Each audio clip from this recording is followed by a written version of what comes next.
McHale who gets the catch.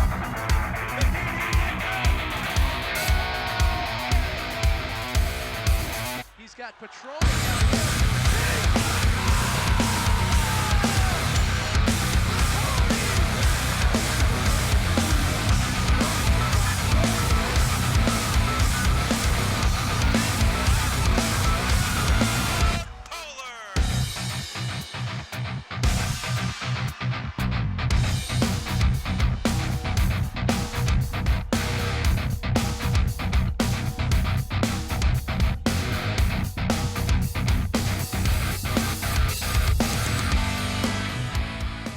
Good evening and welcome to SEC TV. Alongside Alex Westad, I am John Miller. How are you doing tonight, Alex? Well, John, it's a pretty chilly night here for football, but it's starting to sneak into the press box a little bit. But really, it should be a pretty good matchup between these two teams. And it doesn't get any more fall than Friday the 13th as you get these St. Thomas and Mahtomedi taking on each other at George Smith Field today. And as you can see, I'm John Miller at Miller John P. and Alex at Alex SEC TV.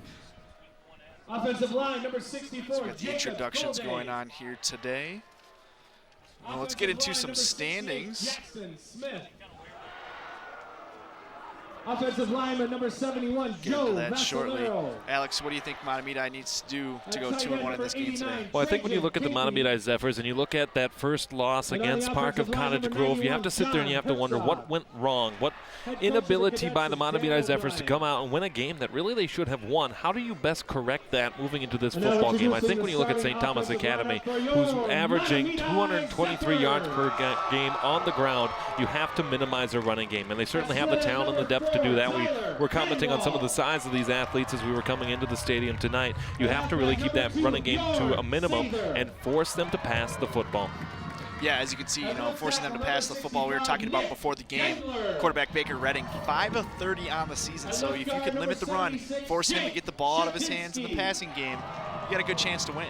Well, again, you have to also minimize the ability to make those mental mistakes, where a lot of times we see teams playing here at Mahtomedi where maybe they don't make the correct play all the time and they don't execute to the level that we're expecting under a Dave Metzel coach team. And we certainly saw that last season when we called that section final here between Tartan, where a couple of ill-executed plays were the difference in that football game. So they need to play a clean game in order to win here tonight. Yeah, clean game. That's exactly what they need to do. And one thing Mahtomedi needs to do is have a successful ground game as well. Why don't you tell us about some of those backs? Well, for the Mahtomedi Zephyrs, they too run very well, but their offense a little more balanced. They average 193 yards per game on the season. You see their sophomore number 27, Jordan Hull, in his 2 games, 28 rushing attempts for 199 yards and 3 touchdowns for the Mahtomedi Zephyrs. And they have some other complimentary backs as well. Joshua Pramel, he's 16 carries, 121 yards with 2 touchdowns. Kozlak, 35 yards on 9 carries. So there's going to be some rushing opportunities here for the Zephyrs if they can get them, because that front 7 for the St. Thomas Academy Cadets, it's going to be tough to rush against them. Yeah, it's going to be, the battle of the trenches tonight. And we didn't get to see Danny McFadden as he was called in tonight for St. Thomas Academy. But he's averaging 6.2 yards per rush per game this season. He's got 92 rushing yards per game. This kid just can ball out, Alex. And, how is Mahtomedi gonna limit him? Well, I think what you have to do is you have to keep him inside the tackles. Anytime that he gets the ability to run outside and get some space, that's going to be dangerous, and you have to minimize that in order to win the ball game. If you can keep him between the tackles, you have to trust what the Mahtomedi Zephyrs, their linebacking core, and that offense and the defensive line have done for so many seasons under Coach Metzel, and you have to trust that they're going to be able to win that battle in deep and minimize the running game as best they can. Yeah, so the defense is definitely going to have to stay at home, know their gaps, know their zones, keep him contained on the inside there. And it looks like St. Thomas Academy will be kicking off to start the game, so we will see your Mahtomedi offense here on the first drive of the game. And one thing, John, that I think they have to do is that maybe take a shot on that first play just to test that secondary too, because you know that they don't necessarily give up a lot of yards on the pass either, 28 yards per game passing. So take a shot and see what you can do against the secondary. Yeah, and it looks like Jordan Hall is back and ready to receive the kick. Here it comes. The kick is underway as the 3rd game of the season for both these teams gets off. That one's fielded by Tyler Deckard. He's got a hole. He's at the 40s, cross midfield. field down at the 48-yard line. And you can't ask for a better kick return than that, Alex. Well, I mean, really what you wanted to do, we were talking about taking a shot. That's just as good a one. Ty Decker got this ball, and it looked like he wasn't going to go very far, but he was able to get to that outside edge and continue to rush up. I don't know why he ran right into the arms of the kicker, Gabe Sirik, but either way, he found a great hole right there, and you see he's just got a head of steam moving forward. He just gets right in and then just runs right into the kicker as he was trying to cut it back, but a good field position for Mahtomedi. Yeah, great wedge blocking up front. So DeVore will be the starting quarterback tonight. He'll get back to pass on 1st and 10, and he's got that one completed to Tangwall, and there's going to be a horse collar tackle on this one as he caught that one at the 38. Well, Tangwall's been on this team for a long time, and you know that when you go to that outside position, he's going to be a reliable target here as the officials are having a conversation. We may see them go to Tangwall multiple times tonight in order to keep moving this ball up the field. Yeah, Tangwall, you just said we've called him for the last few years. He's a steady hands receiver, and we will see him targeted tonight. He comes in to the season not having the best of times this year, but he's got 4 receptions for 88 yards. I think we need to see them pass a little more, keep the St. Thomas Academy offense, better. And here he'll be the horse collar tackle right here. Well, you see, he grabs more jersey than back padding there, but still, by the definition of the rule, that's a horse collar tackle, and Mahtomedi will take it. Yeah, so they'll have 1st and 10 at the St. Thomas 28-yard line. They'll set up in the pistol formation. Of course, he'll hand up this one off up the middle, nothing going. It's Jordan Hall with his first carry of the game. It looks like it's going to be a loss of 1. It's going to set up 2nd and 11, Alex. Well, just a few moments ago, we talked about that running game and how effective was it going to be against the St. Thomas Academy front line. And that first attempt there with that rush off to the left side, I think it was B gap or maybe A gap that he was trying to get to. Unsuccessful on that first attempt, but we're going to continue to see them go to Jordan Hall. Yeah, I mean, he's got 30 carries on the year. I mean, he's just going to keep running and running. Almost 30 carries, 28. And we're going to see a deep bomb right here to Tangwall. He's got it. Foot out of bounds, incomplete pass. You couldn't ask for a better ball. Tangwall just couldn't keep his feet in bounds, Alex. Well, you talk about when a receiver can get onto the outside edge there, and he's able to turn around, re-identify the ball.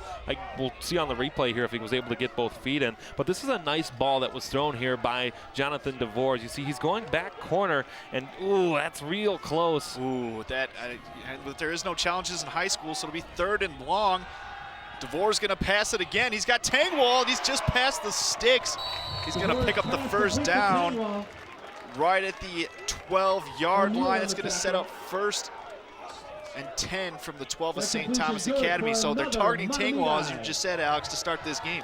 Well, again, when you have a play like that, you're going to want to continue to go to that target to establish that threat offensively for Mahtomedi, and we may see him go maybe on a little slant route here over the middle and see if we can't get a touchdown early. Yeah, and then there's a fumble on the ground in the next play, and St. Thomas is going to jump on it. It's going to be St. Thomas ball deep in their own territory. Alex, looks like the mistake happened where just a botched handoff there didn't get into the fullback's hands. Well, I mean, you pretty much said it yourself there, John. It was that botched handoff, and for Mahtomedi, that's killer because you were moving the ball well up the field, and you were having your way with this defense of the St. Thomas Academy cadets so far, and for that handoff to be poorly executed, that's not what you want to see. And we talked about the Zephyrs having a clean game coming into this, and that's not a great start for on your opening drive, marching down the field right about the 10-yard line to turn it over like that. That's killer for your offense. Yeah, you were talking about turnovers before the game, and it's going to be, the turnover battle is going to be huge at the end of this game, especially if Mahtomedi wants to compete with the number 2 team in 5A. So it'll be 1st and 10 for St. Thomas. They're going to hand this one off. He's got a hole there. That's McFadden. McFadden will not be caught down. He'll be down at the 34-yard line. This looks like that'll be a gain of 22. Well, again, for St. Thomas Academy, they wanted to establish the run game too, and our key was to keep him inside the tackles. And they didn't do that. He was able to get outside and really get some speed where he may have hit some contact on that far side, but then he just kept on running because nobody brought him down, and that's not a good way to start for the Zephyrs. And it looks like Joe Diak is behind center for the cadets today. He's the best passing quarterback on this team, so it'll be 1st and 10. They'll go 2-back formation. Nothing going. Looks like a gain of 3 and they'll be down at the 38-yard line. Well, and for McFadden, too, to get the ball back like that, again, you're going to feed him. He's your workhorse. We showed him to you in the open with 30 carries, 185 yards, and 4 touchdowns on this year. A 2-point conversion, too, but he's going to give you 100 yards a game. So bend but don't break, and just make sure that you can keep him under control throughout the course of the game. So what Mahtomedi needs to keep him contained. It'll be 2nd and 7 for the Cadets. 2-back formation, 2 wide receivers split out wide. And he's going to bump this one outside, and once again a short gain. It's going to set up a 3rd and mid-range. Looks going to be 3rd and 5 from the 40-yard line. Well, that's a good job by Mahtomedi adjusting to seeing that they were going to sweep out to that left side and moving the defense perfectly with it to ensure that there wouldn't be anything that once you had that first level support, you had the second one there too to ensure that nothing bad would happen for the Zephyrs. And you know, one thing I'm seeing right here, you can just see it from here from the press box, is the size of the St. Thomas offensive lineman compared to the size of the defensive lineman for Mahtomedi. Besides Shetsky, they're pretty small. Looks like there's almost a false start right here. Jet sweep. That one goes out to Gabe. That's Gabe Cyrek. He gets smoked in the backfield for a loss On the tackle. of about 2. So it's going to set up 4th down, Alex, at the 43-yard line, and Mahtomedi is going to get the ball back. Well, and after that big chunk play to start it, too, you had a feeling that St. Thomas Academy was going to keep the ball moving, but a nice job by the Mahtomedi defense by hunkering down and minimizing some running attacks when I really thought we were going to see St. Thomas Academy maybe pass a little bit more. So it's Tangwall and Wisner set back to receive the punt.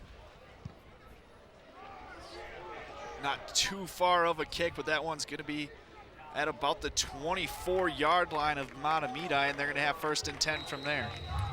Well, on the first drive for them, the Mahtomedi Zephyrs, we saw a couple of real big chunk plays where they were able to move the ball fairly quickly down the field before that fumble ended their opening drive. So Mahtomedi, again, their key to this one tonight is they have to come back in and minimize the mental mistakes and keep turnover free the rest of the way. Yeah, very fortunate that turnover didn't turn into points for the Zephyrs.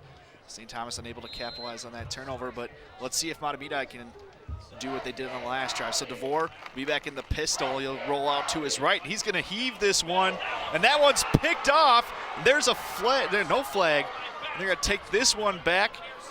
That's Stephen Betts who's going to take this one back to about the 15-yard line, and I think that's a great no call from the refs, Alex. It looks like the feet got tangled up. No pass interference. So 2 turnovers for St. Thomas Academy. Well, you can see Jordan Hull arguing with the official too and looking for the flag there, but I tend to agree with you. As you see, he comes out of this blocking spot here, and then you see, yeah, the feet get tangled up there as Stephen Runkle's trying to get to that ball, and that's the that's the second interception on the season for St. Thomas Academy and the first of the year for Stephen Betts. And again, another mental error that's really costing Mahtomedi here with 7:47 in this opening quarter. Yeah, Stephen Betts just kind of playing that center fielder role and getting the right spot at the right time. Nothing you can do about feet getting tangled up. That's 2 turnovers now for the Zephyrs. I like the idea to attack deep and get St. Thomas, to allow them to have more space in the run game. But 2 turnovers aren't going to get it done. And now this one might, they're in the red zone right now for St. Thomas Academy. Well, I think if you're Mahtomedi too, the message on the bench is to hold them to, well, we're going to have, looks like Mahtomedi is not happy about that by any means, but you have to hold them to a field goal here or force a turnover, but make sure that you're not actively forcing a turnover to the point where you make mistakes. Yeah, and I'm going to say this again, I'm looking at the Mahtomedi defensive line, and they do not have a very stout up front there on their front 4, Alex, and I think that could be a huge difference maker in this game. We see the offensive line running out here for St. Thomas, and those are some big boys. Well, at the same time, too, it's about size and strength and the combination of both of those things, and if Mahtomedi wants to win that battle, it's going to take a lot more than just pushing the opponent around and getting back and pressuring the quarterback. You have to be able to do it consistently. So we have a fake handoff. Quarterback rolls out to his left. He's got a man over the middle. And that one's dropped by Cape. The senior 6'5" tight end, as big of a target as he is, all that size means nothing if you can't come down with the pass, Alex. Well, earlier today I had the opportunity to play catch at school, and for Gabe.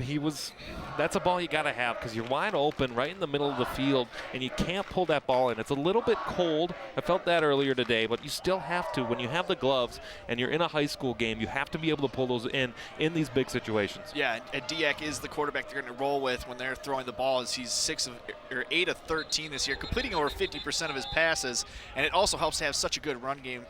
We're going to have a penalty here. Looks like this one's going to be a false start on the offense, and that's going to set them back 5 yards. And when you have 1st and 10 from the 12-yard line, Alex, or from the 22, that's kind of just shooting yourself in the foot. Well, and really with high school kickers, you never know what their range is, simply because there isn't the consistency and there isn't the normalcy of field goal kicking on a regular basis. So the further you can push them back, that's going to be a good chance for you to either get out of this without a score or to get out with only 3. Yeah, I mean, Mahtomedi is going to need to do their best to limit the damage, but if St. Thomas does stuff like that, it really helps out. So Diak will be behind center, 2 wide receivers to the right. We've got a little sweep here. That one's to McFadden. It looks like he'll pick up a few of the yards lost, maybe the 5, maybe a yard short. He gets to the original line of game.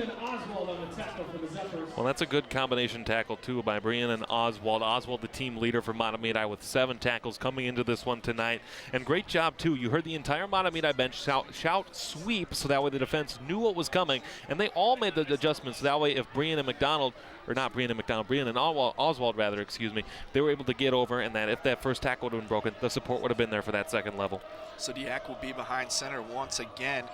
Looks like he's got the pistol with his fullback to his left, 2 wide receivers split out to that left side as well, and he's going to throw this one out.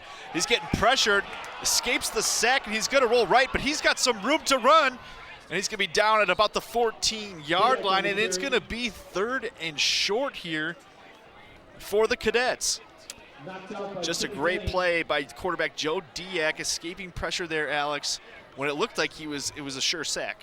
Well, I mean, you had the entire Mahtomedi side rushing over there, and really that's a sack you got to finish off because he's able to get back around. The protection just isn't there on that far side, so he can sweep up the field and really run for it. And looks like they'll go for it here on 4th down.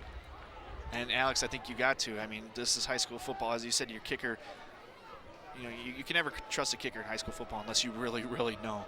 And usually the guys you really know, they eventually go to the college level, and you hear about those guys. So once again, they're going to run 2 fullbacks, 2 tight ends. They're going to hand this one off to McFadden. He's got a hold. He's going to bounce this one outside.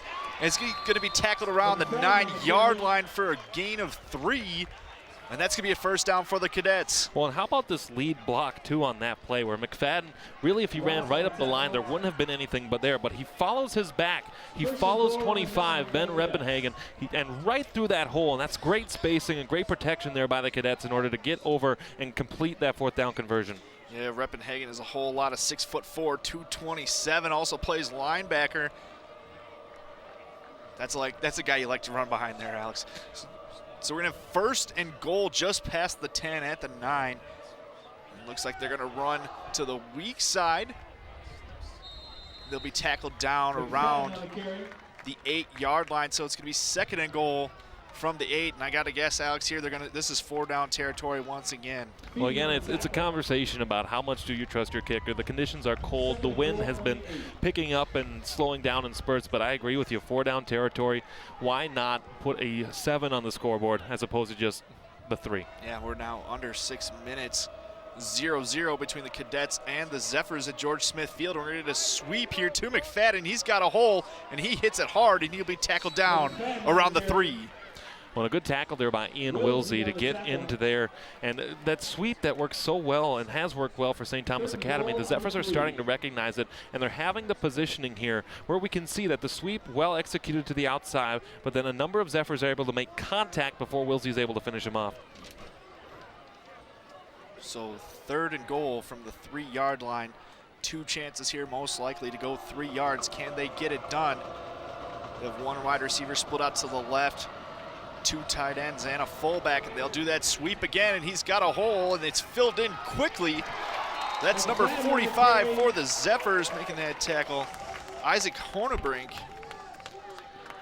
Well, they keep going back to this sweep, but the Zephyrs, again, they're starting to recognize it. And good positioning, good lateral movement, too, by Isaac Honebrink to get in there and make the tackle. And he's got 7 on the year now, and that's his 2nd tackle for loss. And a good stand by Mahtomedi, like we knew they would have to do. Yeah, it's a fantastic job by Honebrink to fill in that hole and hit it quickly. It looked like he was going to be blocked off. So we're going to see a field goal here from St. Thomas Academy.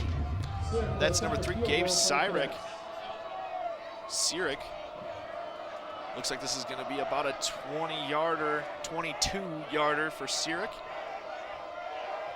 Snap is up, and that one looks like it's good. It's going to be 3-0. St. Thomas Academy goes ahead of the Zephyrs. When you talk about it yourself, John, that was exactly what they had to do, where they had to find some way to hold them to a field goal there, and that's exactly what they did after the St. Thomas Academy cadets capped off an 8-play drive with that field goal, first field goal of the year for St. Thomas Academy. You got to get your offense back out there. No more mental mistakes. Yeah, I mean, I like the way that they're attacking the St. Thomas Academy defense. Lots of passes, run it when you can. They really need to open up that run game, especially when your offensive line is not as big as the defensive line for St. Thomas Academy. So if you open up that run game, you're going to be in this game. But without those 2 fumbles, this could very easily be, or the fumble and the interception, this could very easily be a 7-3, 14-0 game. You know, either way, we're talking about 10, 14-point swings here, Alex. Well, and that's where football guys like ourselves, John, they talk about the battle of turnovers, and the teams that win those turnover battles, more likely than not, end up winning those football games. And Mahtomedi, 2 turnovers here, but they have to start it over like it's fresh, because your defense came in, they made a stand. You have to be able to reward them for that. Yep, and it looks like Ty Decker and Jordan Hall are back to receive the kick. So this one is about to get underway here. Looks like a little squib kick, and that one goes straight to Wilsey. Wilsey brings it out to the 34-yard line. So Mahtomedi will have 1st and 10 from the 34. Alex, why do you think they squibbed that one? Well, I think that you were concerned when you were going to kick the ball deep to Ty Decker, because you saw what he did to you on the opening kickoff, where he took it into your own side of the field. And I think that, whether intentional or otherwise, I think that if you kick it to one of the gentlemen who's further up the field, I think that it gives you less time to run up the field, and I think that that was a smart decision by the cadets to do so. So after the interception, Benjamin Allen comes into quarterback, and right away he throws a deep one. Tangwall readjusts, and he can't come down with it. Perfectly played defense there by Patrick O'Keefe of St. Thomas Academy, as well as a pass that kind of ducked out in the air. Well, and for the Zephyrs, too, so far in this game, they're 1 for 4 passing the football with the 1 interception. And really, I'm starting to wonder, why not go for the shorter passes? Because you tried the shots, and the shots haven't connected yet so far. So maybe go with the shorter curl route, slant route, something to just get completions. We're going to see a little screen, and that one's picked off by St. Thomas Academy, and this one could be in the end zone, and it is. Interception for a touchdown by junior linebacker Jamie Smith. A failed screen play. Smith read it all the way. Right place, and he takes that one to the house. So second play of the drive for Mahtomedi turns into an interception for a touchdown for St. Thomas Academy, Alex. Well, it's a 34-yard interception touchdown, too. I don't know what he's looking at. It's deflected right at the line, but I wouldn't have thrown that ball anyway, because the running back and the receiver, Joshua Pramel, was very well covered, and Jamie Smith, that's as easy as a touchdown as he's going to get. Not to mention he kind of threw it off his back foot, and awkwardly. It just wasn't a great pass from the get-go. I don't think he read that one at all. And you can see from that, here's the extra point attempt here. I was kind of wondering why they went to Allen on that drive. It didn't look like DeVore really deserved. I mean, I know they switched quarterbacks, but DeVore was looking really good. He can't help that his receiver's legs got tangled up. If you're going to pass the ball, I think you need to stick with DeVore. Well, I think when you have that one quarterback, that one leader, it looks good for the rest of the team too, because they know that when you get the offense out on the field, there's one guy who's going to take control and really lead things. But now, three drives from Mahtomedi, 3 turnovers, 2 of which have led to points. That's not sustainable as this game goes on. No, and especially when you're playing the number 2 team in 5A, like we were just talking about at home. You know, you already got the home field advantage. You can't afford to shoot yourselves in the foot 3 times. 3 drives, 3 turnovers for the Zephyrs. Not too great here, Alex. And, you know, it's really the tale of the tape. You know, Mahtomedi comes into this game averaging 193 rushing yards per game and 157 yards passing.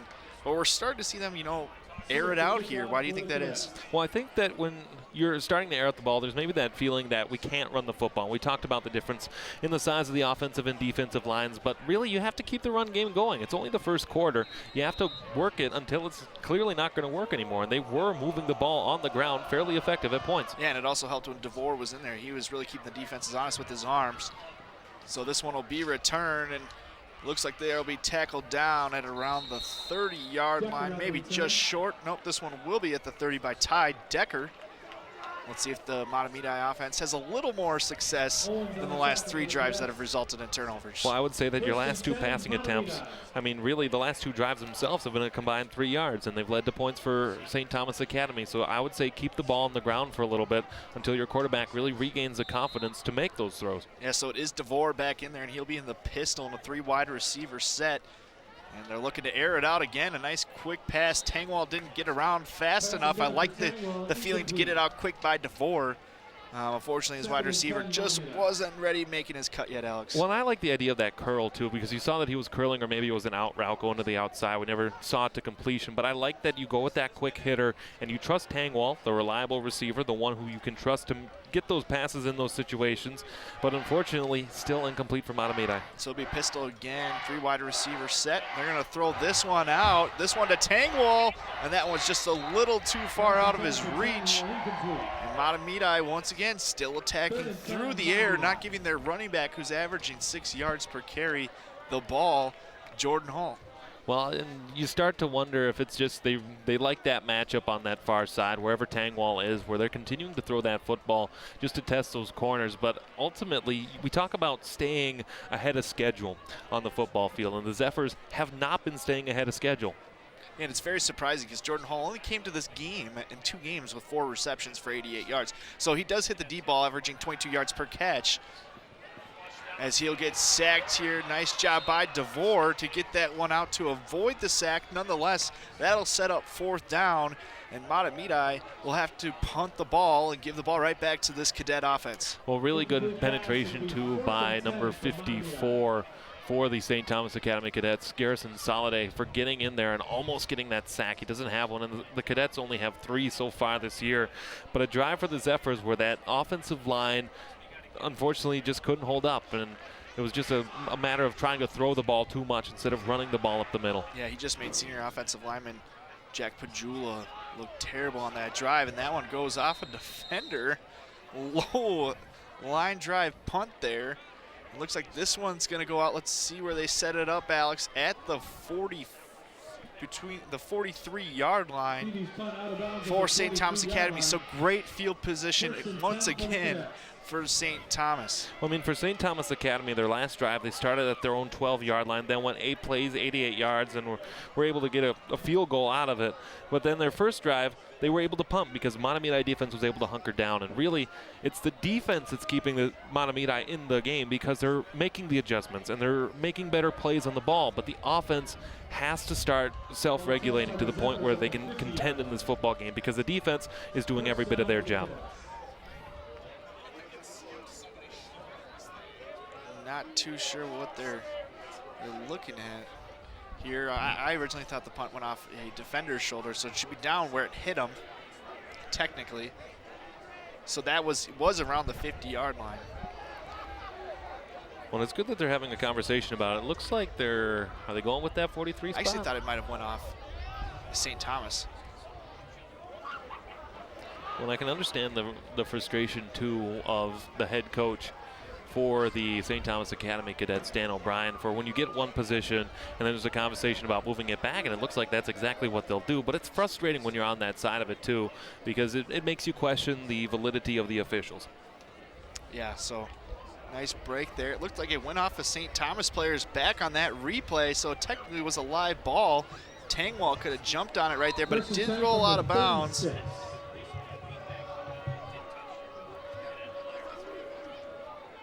So here's first down, and they're going to bounce this one. That's number 24.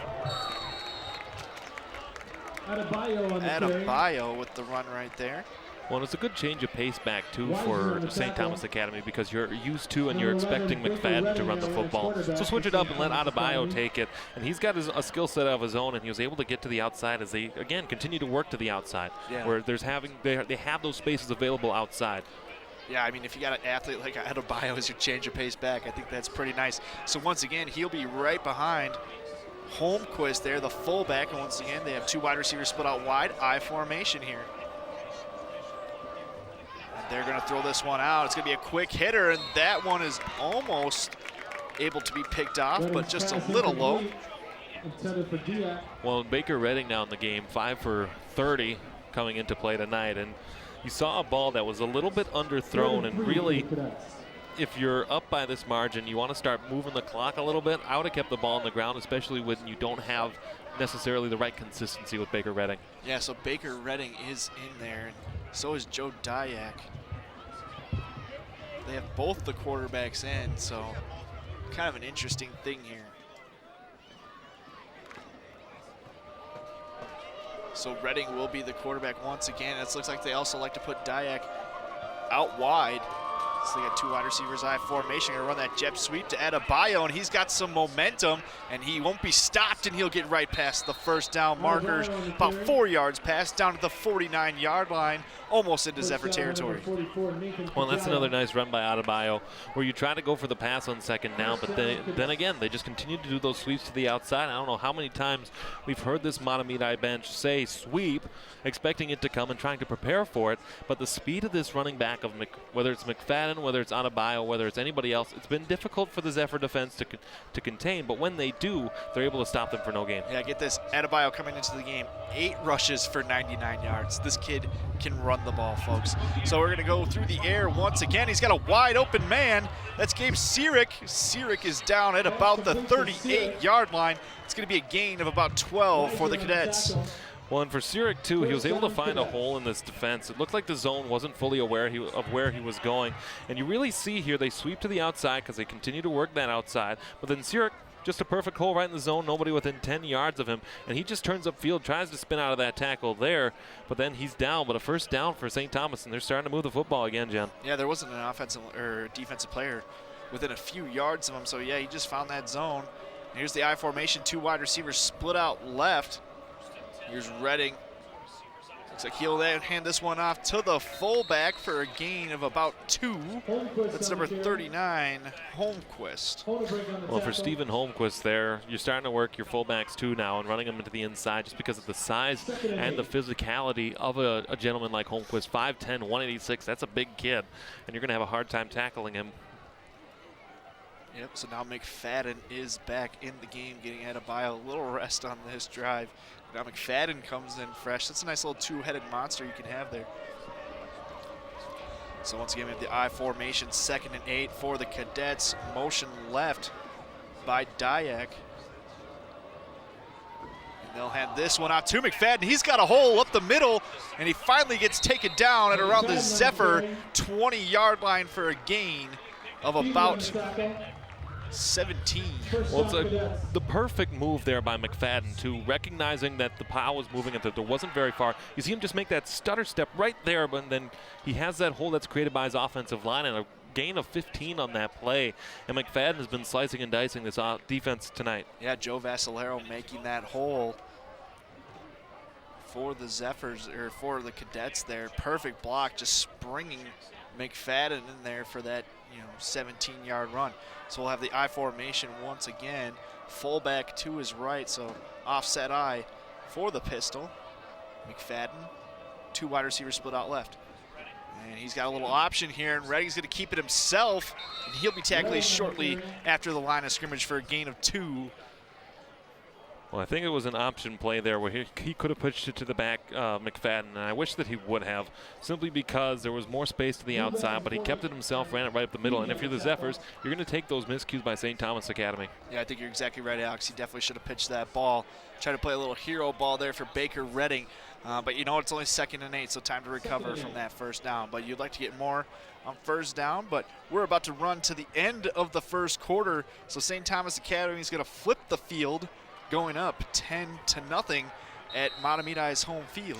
Well, I think the exclamation point on this one, too, is this 8-play drive so far to put away the end of the first quarter, and you're really starting to take a lot out of this Mahtomedi defense, who spent way too much time on the field, and the Zephyr offense has to start picking it up, like we know that they can do, and we've seen that they can do in the past. Yeah, I think they were really getting that passing game going, but they're not even attempting to run the ball at all. So if you're trying to pass the ball, you need to at least sprinkle in a run here and there. And so for the first quarter at George Smith Field, St. Thomas Academy is up on Mahtomedi 10-0.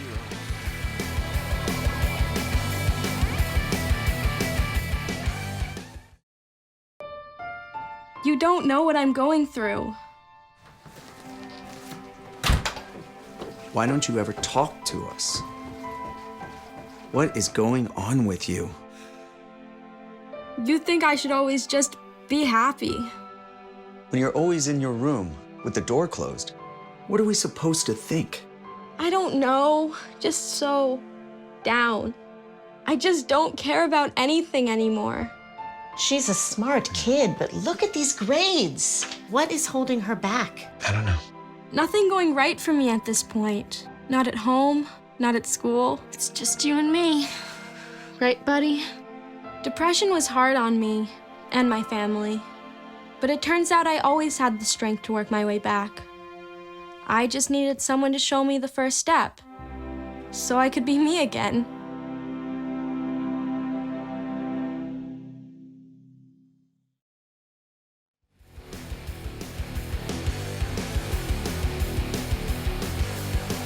Territory at the 18-yard line, 2nd and 8. As they'll be in the shotgun this time, getting away from that pistol formation. And they're going to throw here. And they got a man, and that one's almost picked off, and it's caught for a touchdown.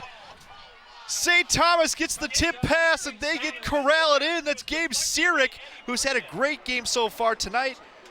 Not too sure what the defensive back was doing on that. He was in perfect position. Looks like he just misread it, and then he's going for the pick, and he just tipped it at the last second, Alex, when he was in perfect position to intercept that ball. Well, and for Gabe Sierick, his first receiving touchdown of the year, we'll take a look at it here. And again, lots of time in the pocket, but that throw, oh, he almost got contact on that. He may have adjusted a little bit as Breen was able to just make a little bit of that, and that's just one you want back. And for Sierick, his first touchdown of the year, and the Cadets are up even bigger. Yeah, Breen's going to look back at that one and just know that he was in perfect position, and then he just decided to come up a little too much as the extra point is good. St. Thomas Academy goes up 17-0 at the start of the second quarter, so one play into the second quarter, it's 17-0 on the touchdown to Sierick. So,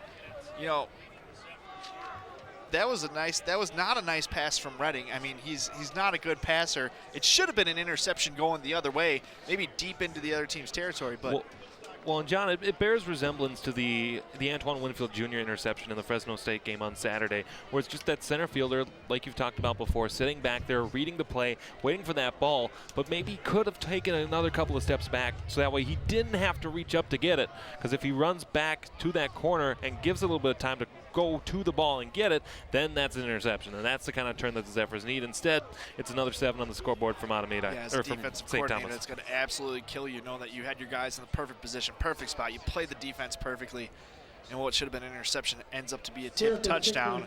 But a nice play by Sierick to readjust to that ball and dive and grab it. And I feel like we've been saying his name all night, and here he is about to kick the ball off. So, I mean, if that doesn't get his juices going on this kickoff, we can see this one go out of the back of the end zone. Well, again, you see how this battle was going, and Mahtomedi, they had a dominant first drive, but then after that, a turnover on the interception, then the interception return touchdown, and then a punt on their most recent drive, and they have to just start correcting the mental mistakes. So Decker will return this when he gets it about the 8. He's got a hole up the middle, and he'll bring this one out to about the 31-yard line of the Zephyrs. So 1st and 10 from the 31. Well, and for Mahtomedi, too, in that opening quarter of play, they were 1 for 7 passing the football, and that's inexcusable. But at the same time, you only ran a total of 12 plays in that first quarter. That's not enough to contend with the St. Thomas Academy if you're giving up 20 to 30 plays on the other side of it. Neither is 3 turnovers and 1 missed interception. You got to make opportunities happen.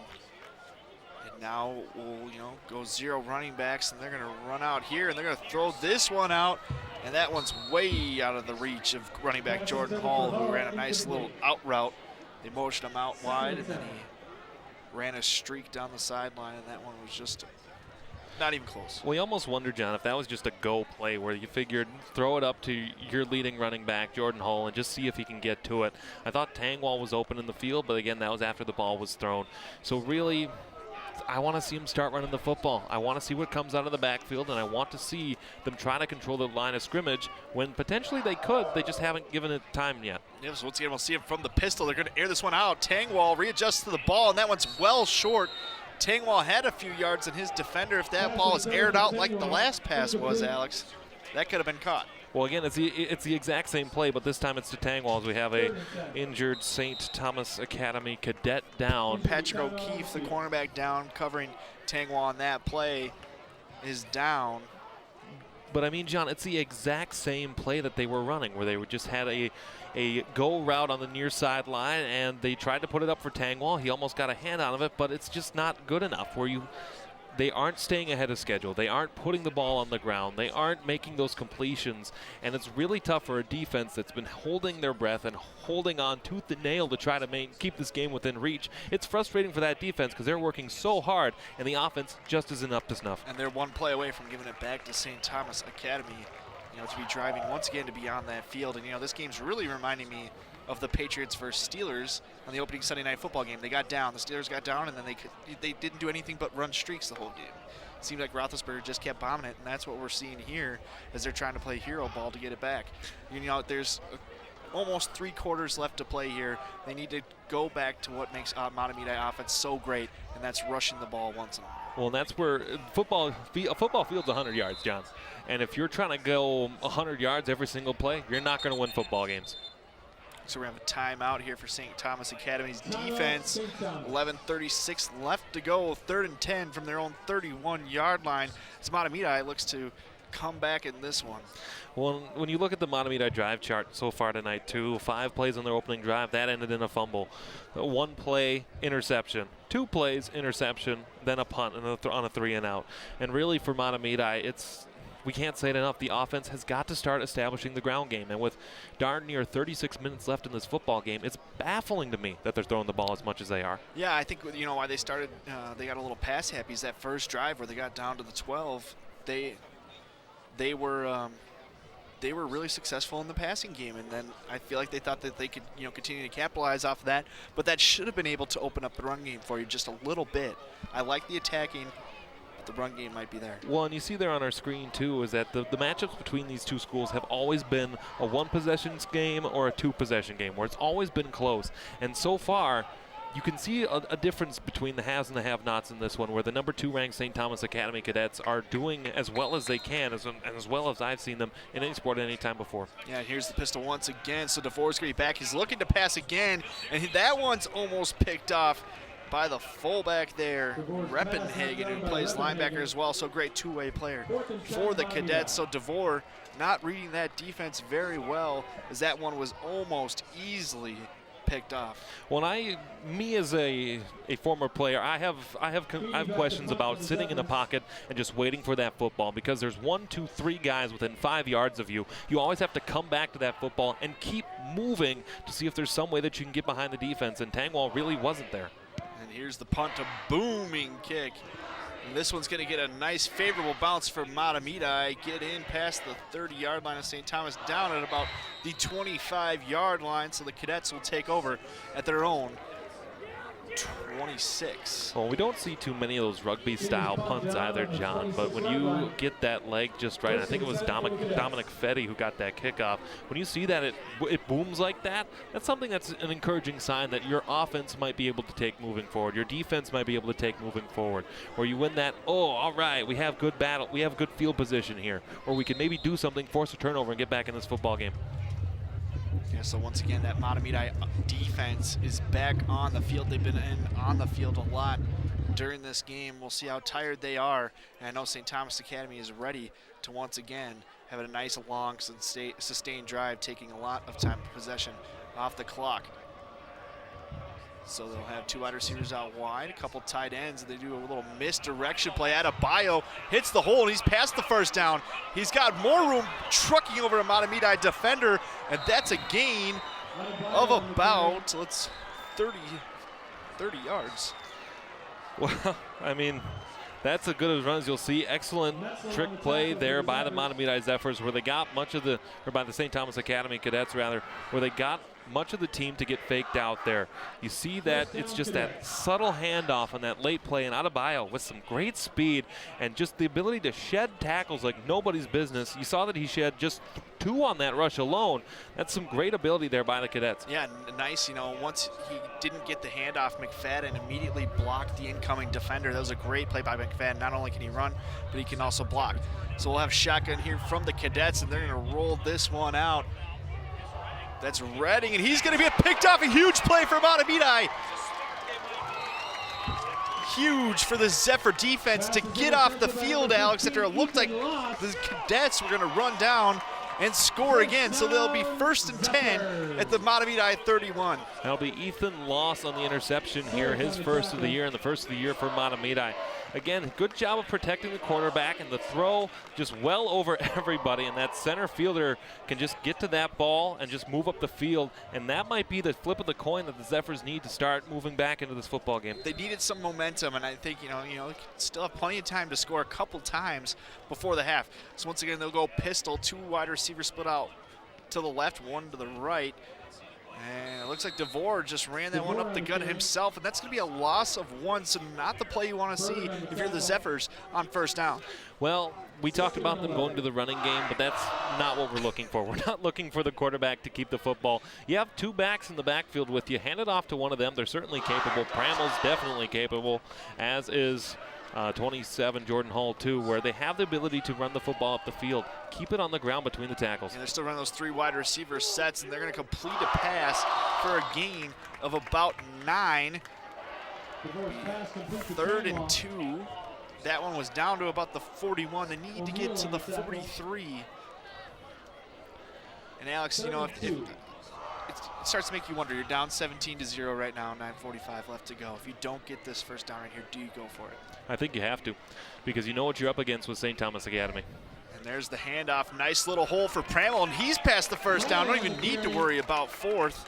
He's going to get down to around the 46-yard line, and the Zephyrs are only 4 yards away from Cadet territory. Well, that's the first down for Mahtomedi since their opening drive, where they finally have established the running game, where they're starting to put the ball on the ground and running between the tackles, and it works. So far, I would say continue to put the ball on the ground and see what happens. Yeah, I think, you know, that 1st drive was absolutely beautiful, and for them just to shoot themselves in the foot really changed the way this game went, Alex, and it's now 17-0. But like I said, plenty of time to score until the half, and maybe even a couple of times. They could, you know, they'll have the ball another 2 times after this, so we'll see. So DeVore will air this one out to Tangwall on the far side, and that's just out of his reach. Looked like it skipped off his hands as he was in the air. Well, and again, John, we talk about it. At that time, it's that streak route on the far sideline. And give Tangwall credit. He got up there. He was able to try to make a play, but it was also good defense by St. Thomas Academy by shutting out the ability to see the ball and getting the hands, not necessarily illegally, but getting the hands in a position where it could deflect the ball and make sure that it wouldn't be caught. So a 3 wide receiver set once again. They got a little screen pass that's picked off. This one is turned over. Reppenhagen almost had an interception on earlier on the drive. Finally comes down with one, and an absolutely terrible pass by DeVore. John, I'm not a football expert by any means, but I'm going to suggest that the Mahtomedi Zephyrs not try that pass anymore, simply because that's the 2nd time that they've run it, and it's a 2nd interception. And for Mahtomedi, 4 turnovers here in a quarter, and that's just, it's inexcusable.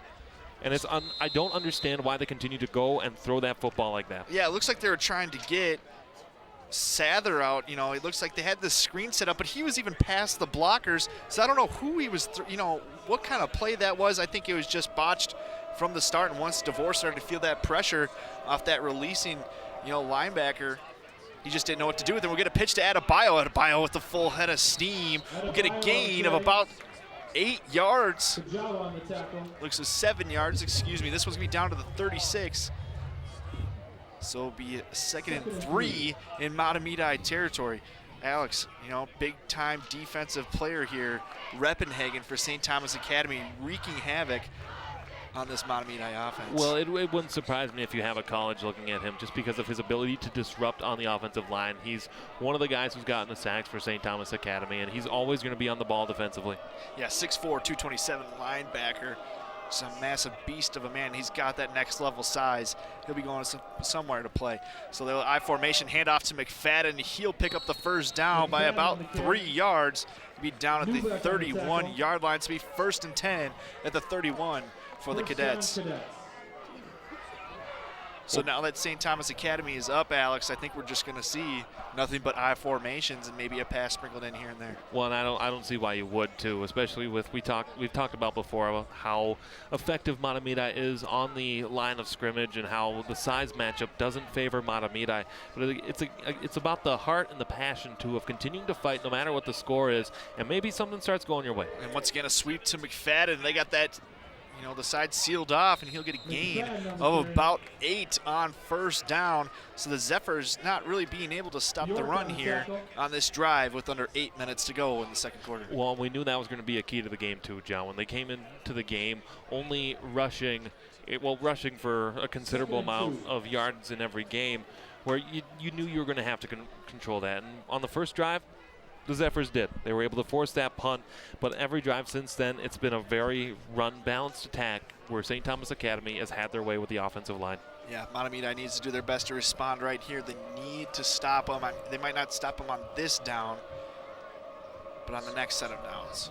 Can't allow any more points, and Diak faked the handoff. He's got a man, and just that's always tough for a high school quarterback to roll out to his opposite side and make a good throw.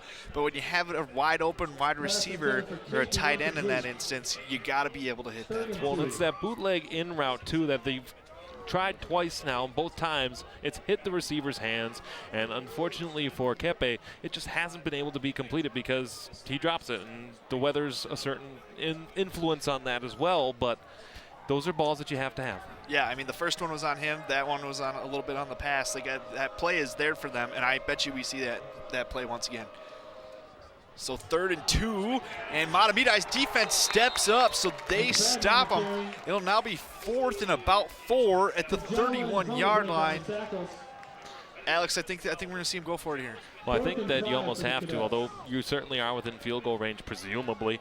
But it's good penetration there, too, as we saw 44 coming right in here, shedding all the offensive line and getting back in there into the backfield. And for Nathan Kajawa, the senior, he did a great job of getting into that backfield, disrupting that play, and forcing St. Thomas Academy to think about it. Yeah, and it looked like Diak kind of bobbled the handoff right away, and then he kind of he was like, okay, I need to hand this off as soon as possible. So it wasn't a great start to the play to begin with. Let's see if they can have a little more success on 4th and about 4.5-ish yards here as McFadden is in the backfield. They're going to sweep it out to him. He's going to pick this first down up easily, and he'll get it down to about the 19-yard line. So the Cadets with a nice play out there. And once you saw McFadden eke out of the backfield, you knew that pass was going to him, Alex. Well, and for St. Thomas Academy, they've run similar plays on both their 4th downs, and they're 2 for 2 on 4th down conversions tonight. Again, you just see that he gets open and no linebackers stay home. And it's man coverage all the way on the outside, and he's got space to run up the field.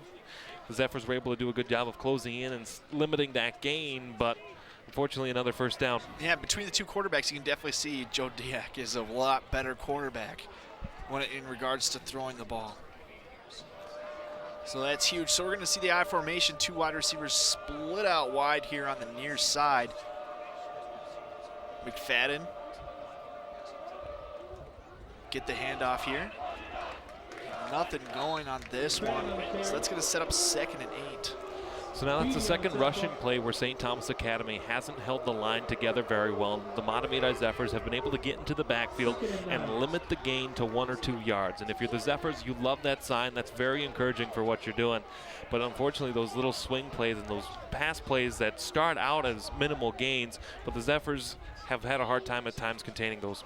Yeah, and Alex, this game is not on the Mahtomedi defense here. They're playing a heck of a game so far with the hand that they've been dealt. Let's see if they can get a stop here. Once again, I formation, 2 wide receivers split out here on the near side.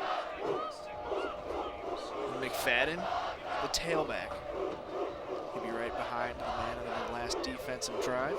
Got the interception setting up this drive, and he'll hit the outside. And nice play there by Mahtomedi to set that edge. Well, it's the senior leadership of Isaac Honebrink, too, recognizing the play immediately. You saw him pointing out the coverage, pointing out something that he saw on the offensive line where he was able to read what they were giving him, get that play, and minimize the gain, if any at all. And an excellent play by the senior. So we're about 3rd and 8.5-ish here, Alex. This is a long play for a team who, you know, they don't really throw the ball too much, at least not that far.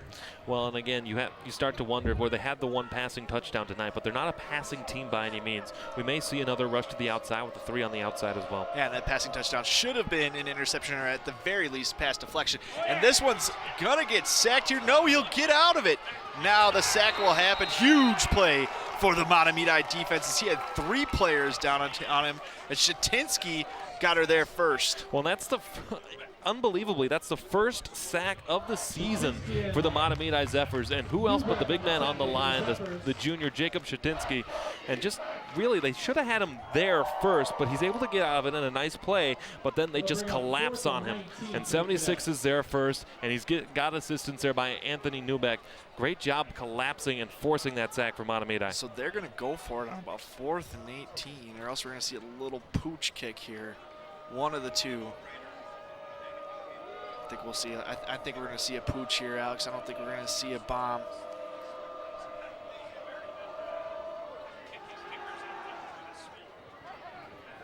No, they're going to air this one out as they scramble left, and they were fine giving the ball back to Mahtomedi at the 28-yard line. So Mahtomedi will take over at that yard line. Well, I think what you're doing there, John, is I think that you're playing field position. You know that the Mahtomedi Zephyrs have had some real difficulty moving this football against you in their last couple of drives, and so you can certainly try to see if you can keep the ball in your possession, but even where the ball is spotted now, inside the 30, you really are confident in your defense, and if you give that turnover on downs away, so be it if you're St. Thomas Academy. So DeVore will take back over for the Zephyr offense. He'll set up in the pistol formation. Once again, 3 wide receivers split out wide and a low snap. That one's fumbled.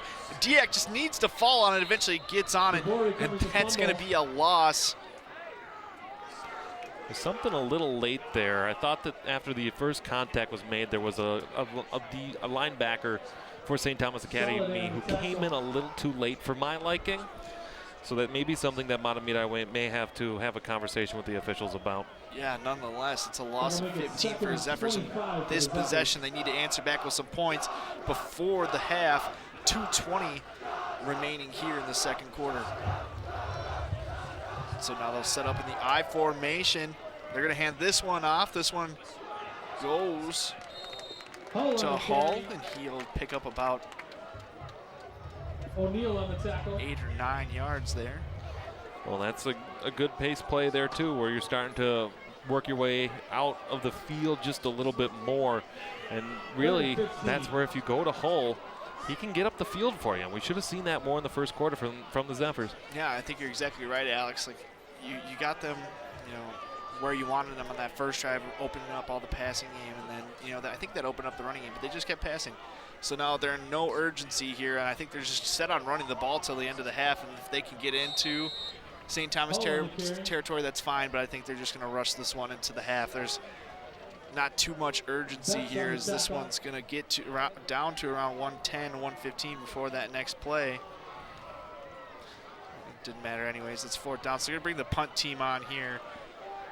Bring up 4th and 8 for the Zephyrs. When you really, again, on those last couple of rushing attempts, you really like what you saw out of Jordan Hall, where he got the football, he saw the holes, and he made some really great cuts to get up the field.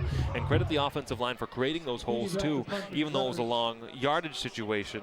That's what you'd like to see moving into the second half. Yeah, I think we're going to see a delay of game here by Mahtomedi. I don't think they want to give the ball back to St. Thomas Academy, so they'll let this the clock tick down all the way and then punt it after that. It's odd that they do have the 3 timeouts sitting there. And it will be a timeout by Mahtomedi. Timeout, Mahtomedi. I think you've been fine just taking the delay of game too, but you know you can't hold on to your timeouts anyways. Well, I think the story of this game, John, is that you look at just how the drives from Mahtomedi have ended. Fumble, interception, return touchdown, punt, punt, interception, and what's about to be another punt. And it's just been a hard go of things for Mahtomedi, but they've had flashes too, where the running game has been effective. The passing game has made some really big chunk plays. And on that first possession where you had the big kickoff return, which put you up in St. Thomas Academy territory, then the next play after that, it's a 20-yard passing play. And you had the feeling that things were going to go the way of the Mahtomedi Zephyrs. But you got to go back to that. You know that you can do it because you've done it tonight. You just haven't done it consistently. Exactly, Alex. You really thought after that first drive, you know, Mahtomedi is going to be in this game. They might even go up by 7 points. And then that fumble that just completely changed the game. And as you said, all those drives resulting in nothing but 3 and outs, turnovers. I mean, you just can't do that against a ball club like this. And it also hurts that they didn't put any points up on the board on this drive going into the half when St. Thomas Academy gets the ball back after in the third quarter. Well, and that's something that you worry about, is the opportunity to double dip here, where you want to be able to hold them off in these last 40-some-odd seconds. And so here's that little rugby-style kick, and be fielded. And he's taken down, and I think we're just going to see a run play here from St. Thomas Academy, and we're going to go into the half. Well, at least that's what you'd want to see. We don't want to embarrass an opponent or anything like that, so I would hope that St. Thomas Academy would take the ball and knee it down here. I don't think we're in embarrassing territory yet. I think they definitely could, if they wanted to, go try to put points on the board when they still have 2 timeouts left. Well, I think, John, the other thing that you see is if you look at St. Thomas's Division III affiliate where they might do something like that. That's not what you want to see.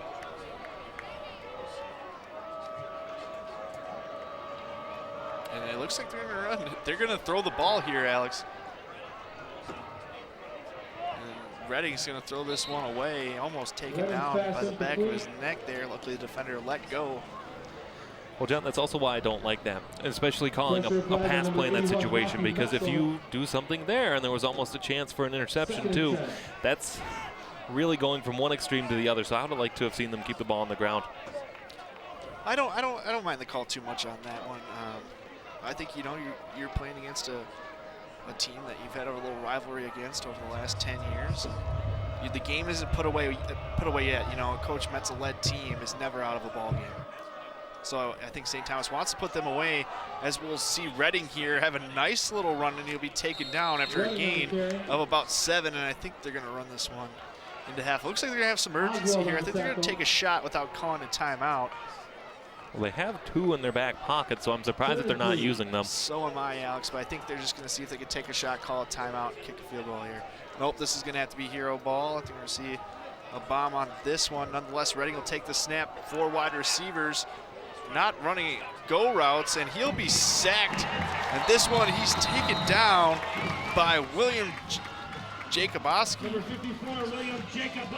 And great job by Jacoboski, too, for sticking with it and getting that quarterback down. That's the start of a turn of momentum there that the Zephyrs would want to have moving into the second half, because realistically, this game still in reach by all considerable means. If St. Thomas Academy can put 17 up in a half, you can certainly do the same, but it's the mental errors and the mistakes that have to be fixed moving forward. Yeah, I think the one thing that's kind of weird there is that when you're playing Hail Mary kind of ball or passing style 30-second offense, you don't have your quarterback who came into the game completing 61.5% of his passes in Joe Diak, and you know they had the quarterback who's completing 16%, Alex, you know, on the head drive. That doesn't really make too much sense to me, but we're going to go into the half with St. Thomas Academy 7, Mahtomedi 0.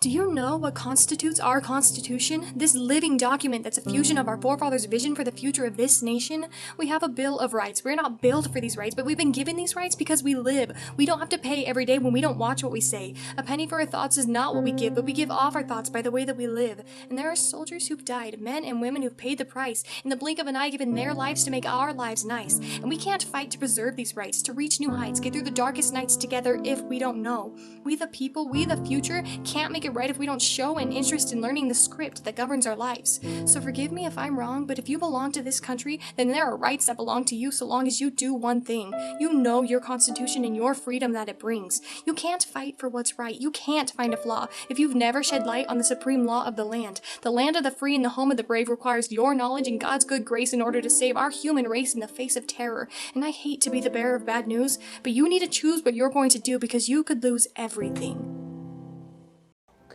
Since the moment you were born, I've made 1,000 wishes. Wishes for your future in a world that's changing fast. Do play and laugh.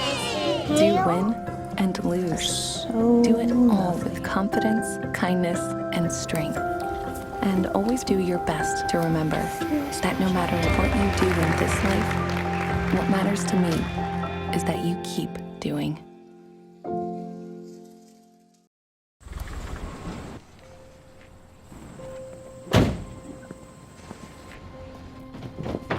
Dad, they took over my bedroom. Come on, come on. Okay, Dad. 1, 2, 3. Dad!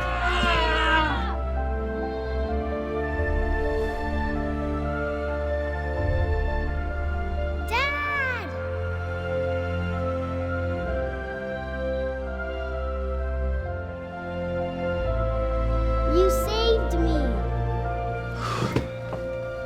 Dad? Are you okay? I'm fine, dear.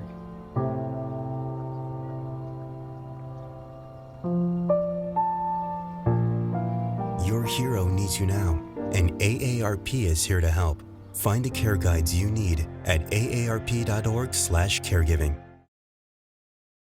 Welcome back to George Smith Field, where St. Thomas Academy is up 17-0 as we're counting down the minutes until we get to the third quarter. About 3 minutes. Alex, what did you see from that first half from St. Thomas and Mahtomedi? Well, we saw a lot of different things, John, but I think the thing that was most noticeable is that the Mahtomedi Zephyrs have to clean their football game up. It was one of our keys of the game, is that you had to play perfect or pretty darn near to it in order to have a chance to win this football game. And in that first half, when you look at the Zephyrs, the 4 turnovers, the inaccuracy from the quarterback position, and the inability to sustain a drive longer than 5 plays, that's not a winning recipe. And for the Zephyrs, you saw it in flashes, but you didn't see it consistently. So when you look at it, they have to be able to come back and play with consistency to have a chance to come back and win this game. Yeah, and we're looking at the Suburban Gray standings right here as Mahtomedi sits 1-1 overall. In the Suburban Gray, they're 1-0. It looks like if they don't win this game, they're going to stay 1-0, but they could go 1-2 overall. Alex, any teams you see there that could be, a real threat in this conference besides Mahtomedi? John, it wouldn't surprise me. Tart and I expect to be at the top there. They're well on their way to beating Hill Murray again tonight. That'll put them at 2-0. Simley, probably a team that's going to start to fade out a little bit, but they're certainly a team that'll hover around 500. South St. Paul, a team too that at 0-2 entering play today. I expect them to be better just due to the consistency of that program that's there. And for Mahtomedi, who plays South St. Paul next week too, you want to look at that matchup too. And North St. Paul, unfortunately, that program falling on hard times, and maybe someday they'll be able to get out of the basement again. Yeah, it's been really tough going for them. I mean, North St. Paul had to completely revamp their whole program. We got a new head coach in their second year under him, but we'll take a look at the Suburban Maroon. So they got all different standings this year now on the Suburban Maroon. St. Thomas Academy sits at 2-0 overall, Alex. Well, I think that when you look at that matchup, and St. Thomas Academy presumably will play Hastings again will play Hastings at some point. That's going to be your divisional matchup, where Hastings and St. Thomas Academy should be in that conversation for the rest of the year. And you look at Park at Cottage Grove too, beating Mahtomedi that opening week. You thought maybe you'd get some noise out of them, but promptly a loss to Hastings in the following week. Yeah, I think that that win for Park at Cottage Grove over Mahtomedi was more of an indictment of Mahtomedi than it was saying that Park of Cottage Grove is really that great. Well, we're about 30 seconds away. Alex, what does Mahtomedi's offense? They had a great first drive. It really looked like they were going to go down and be up 7-0. They had the unfortunate fumble, and then they just kept passing and passing after that first drive. What do they need to do to get themselves back in this game on the offensive side of the ball? Well, on the offensive side, there's 2 things. One, stay ahead of schedule, where you're taking big shots down the sidelines, going for the streaks, going for the go routes, and it hasn't been working.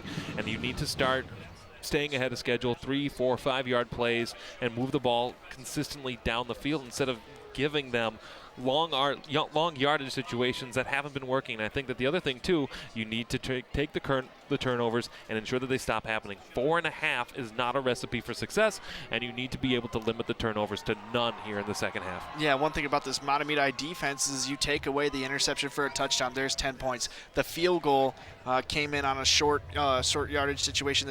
St. Thomas Academy started the ball at the red zone already. So they've really only allowed one touchdown drive. Mahtomedi's defense has played just fine. So let's take a look at that upcoming Mahtomedi schedule. You talked about St. Paul. Who do you think on that schedule is really going to be a huge threat to them after they get past North St. Paul? The one that I'm circling, again, is that matchup that will be at Tartan for on October the 4th, where it's that section final rematch from a season ago. Aside from that, Simley may give you some trouble, but realistically, I'm looking at the schedule and I'm saying 5-3 for the Mahtomedi Zephyrs the rest of the season. Yeah, Apple Valley's no slouch either. They usually have a pretty good program there, but yeah, Tartan's up right now, 14-0 at the half. By the time people watch this, the game's going to be well over. But you know, Tartan's got a pretty good, well-run program, and you know, there's actually 2 minutes left that are now put back up on this clock here. Let's get into some of the drives, Alex. What did you see from the St. Thomas Academy offense? I know I just talked about how they scored 3 points off of a short yard, an interception for a touchdown. But they had some other sustained drives that just stalled out. Well, a couple of times, too, with St. Thomas Academy, their first drive, they had a punt. The Zephyrs fumbled the ball in their first possession. Then it was an interception. Then a nice little 8-play drive for St. Thomas Academy that resulted in a 24-yard field goal from number 3, Gabe Sirek, his first field goal attempt and completion of the season. Then it was the interception return, a touchdown 2 plays later by Charlie Tracy, who was able to get that interception return touchdown. That's Jamie Smith, rather. Excuse me, I read my notes wrong. And then for St. Thomas Academy, ending the first quarter into the second quarter, a nice completion that should have been an interception as a pass was caught by Gabe Zirk. The extra point was good, and that was the only scoring that we've had in this football game. But we've talked about it so many times, John. The mental mistakes, they have to play perfect in the second half. Yeah, that's kind of been the difference in this game, is that interception that almost was for Mahtomedi that turned into a touchdown. They very well could have drove down that, the field after that and took advantage, but they didn't. And now they didn't get the interception. It turned into a touchdown. That's a 14-point swing right there. Well, then think, too, about that opening drive, too. 1st and goal from the 10, and you fumble it away. And that's really a big way to say, okay, we can contend with the number 2 team in the state. And instead of that statement being made, it's, oh boy, turnover, here we go again. So I don't know how many times we can say it, John, but you have to play perfectly for the Mahtomedi Zephyrs here in the second half. And this might be a different Mahtomedi club. They have a lot of turnover every year, but this is very uncharacteristic of a Coach Metzel-led team. They're very consistent. They don't turn the ball over. They play smash mouth football, and I just don't know if they have the size to play smash mouth, and I think that's why we're seeing a lot of pistol, shotgun, 3 wide receiver sets, a lot of throwing. Their running backs aren't the biggest, the fastest, the strongest. Hall is pretty good, but they're not using him too much. I really don't know what to do here. I think they just need to play themselves, and hopefully they can get back in this game. Well, I think because of that size mismatch, that's why we're seeing the experience of Tangwall on the outside, where you're going to put the ball up to him and trust him, the senior with the size and the speed, to try to get some field position and some positioning on a reception to try to make a play. But at the same time, what are you doing? Because it's only going to work for you so many times. Exactly, Alex. I mean, like I said, very uncharacteristic of a Coach Metzel-led team. I mean, they don't make mistakes, and they've made 5 of them tonight. They're usually very well disciplined. Their defense is, like I've said, the defense, though, has looked really, really good. They may not be the biggest, but they're quick, and I still don't really understand why, halftime takes 40 minutes here, but it does. Well, that's one of the most strenuous things. Meanwhile, we look at the St. Thomas Academy cadets, and no reason why they shouldn't be 8-0. The one matchup I look at, though, September 27th, at home to the Hastings Raiders. That's probably the one that's going to give them the biggest struggle. Yep, Hastings and Chaska. Chaska tends to have a good team once in a while, so Chaska could be a threat at the end of the year, too. But you're looking at a team that could very well be a section champ heading into the state tournament if they keep playing football the way they do. But also, they can't pass the ball. They don't look good passing the ball. They had that pass for a touchdown, which should have been an interception. They just don't. Their running game looks really good. You get that 2-headed punch. You got one guy we haven't talked about is Adebayo. Adebayo is an absolute stud. Not to mention, he's just a freshman. Just a freshman, Alex. Well, and he certainly doesn't play like it on the field, because we see some things out of Adebayo that we do not see from seniors or even college freshmen at the same time, because he's got some amazing ability, and the St. Thomas Academy program certainly looks to have boosted his skill on the field, and he may be somebody that the Zephyrs have to contend with for quite some time. Yeah, for the next 4 years or so. I think Adebayo, if he keeps this up, you're going to be hearing his name by the time he's a senior year. If he's still at 5'9", 5'10", a little over 200 pounds. This kid's going to be a D1 athlete. You can just tell by the way he runs the ball. He runs it with force. He's not hesitant to make cuts. He's plowing over guys who are 4 years older than him. I mean, this is insane.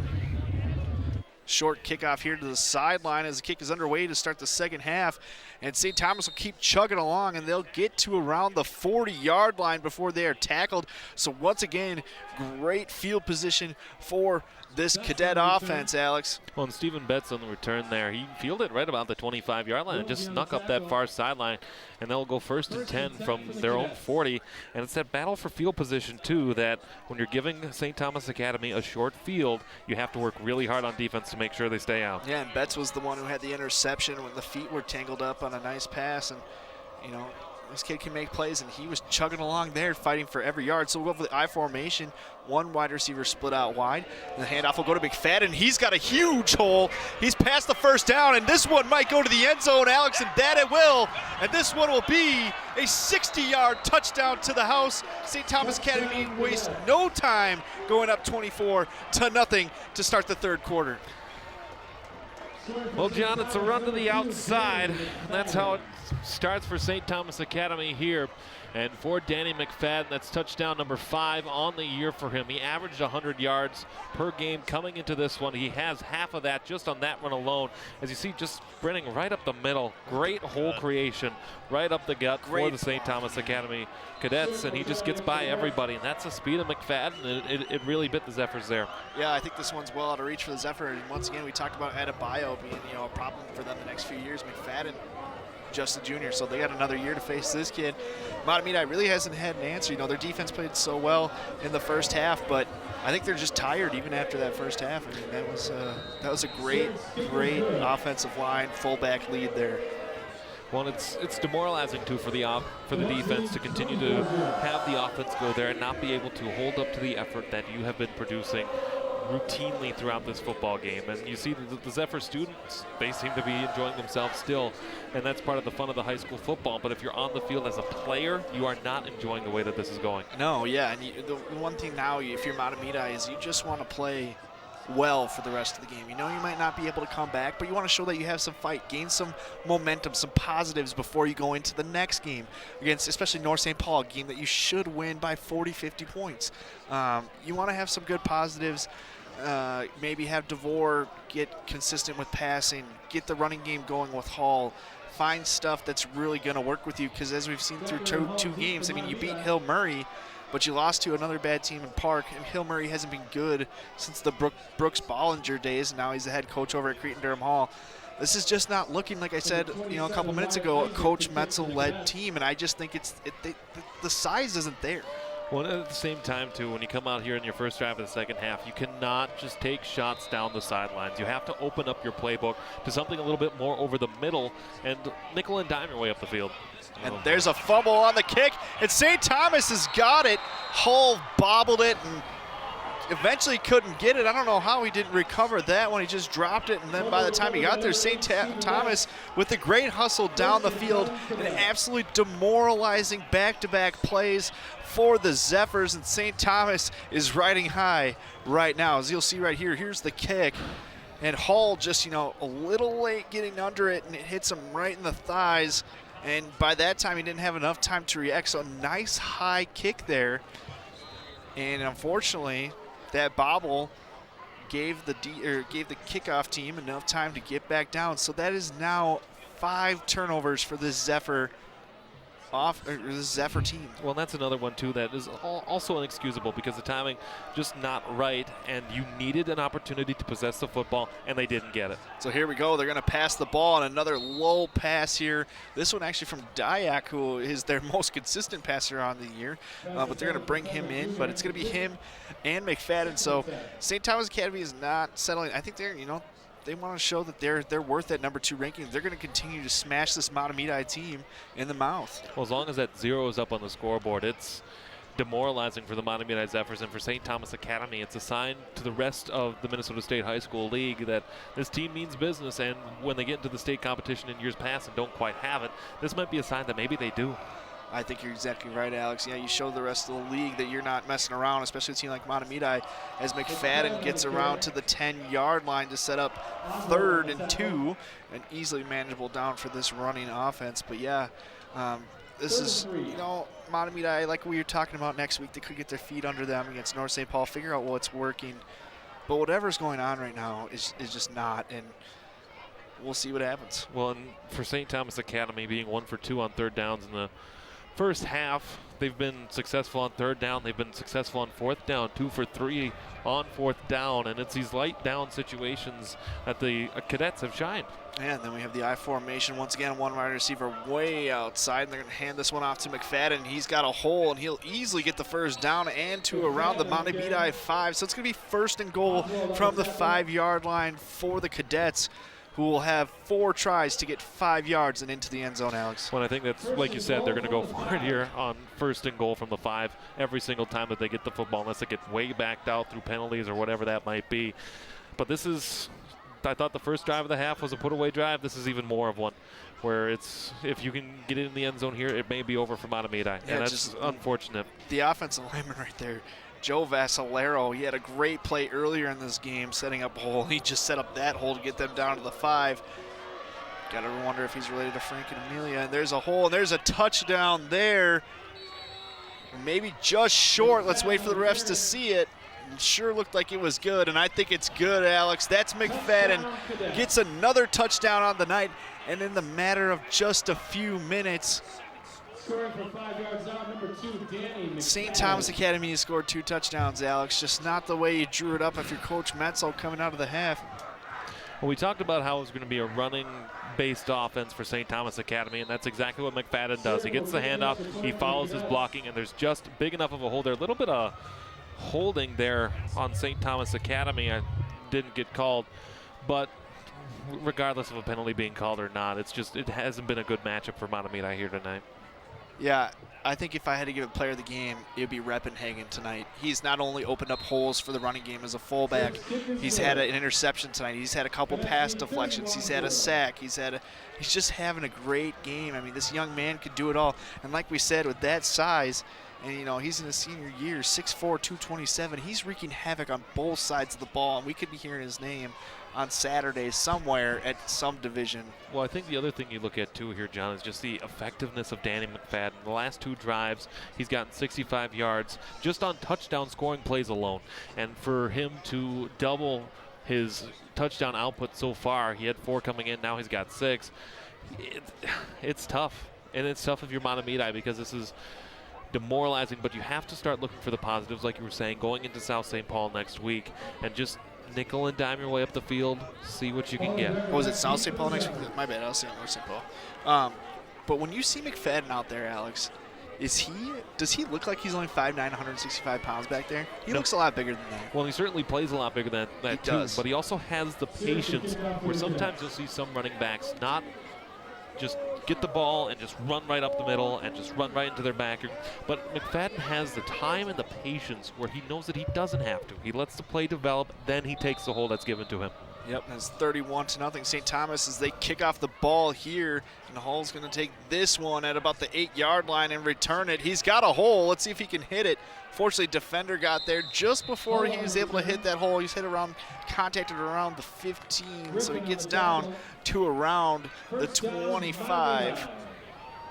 10 minutes to go, Alex. I mean, what do you do right here if you're the Mahtomedi offense? Like, what are you looking for? Well, I think you keep the ball on the ground. I think that you give Jordan Hall the ball. You give Joshua Pramel a couple of carries too. You keep the ball on the ground and just see what happens. Get on the scoreboard. At least break the shutout.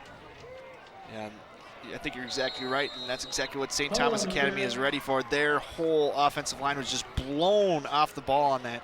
And Mahtomedi even brought an extra, what looks like lineman as a fullback in right there. That's number 46. No, it's not 46. I can't. His jersey's up. Number 16, Isaiah Okoro.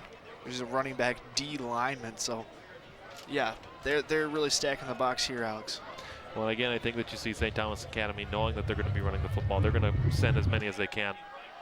Here's a pass here to Tangwall, and he's got it. He's going to reel this one in at the 45-yard line. A beautiful pass by DeVore. What you saw worked in the first quarter, Alex. They finally got that connection going 2.5 quarters later. Well, and again, it's that speed and the experience of Tangwall to know where to go on this route. I thought they were going to run the football, but then it's just an excellently thrown ball by DeVore to just get that over the defense and to get it right where Tangwall could catch it. A great throw and a great pay, and now you're on St. Thomas' side of the field for the first time. So give this one to Hall, and once again, offensive line creating nothing, and it's going to be second and 11 after the loss of 1. So they'll be at the 46. They are in St. Thomas Academy territory for the first time in what feels like a long time. Well, again, it was that opening drive, too, where they started in St. Thomas Academy territory, so they haven't earned their way through the offense to get into that side. So this is a big step for them moving forward, just to get in St. Thomas Academy's territory. Let's put some points on. So we're seeing the I and 2 wide receiver splits. Here's an easy interception from DeVore.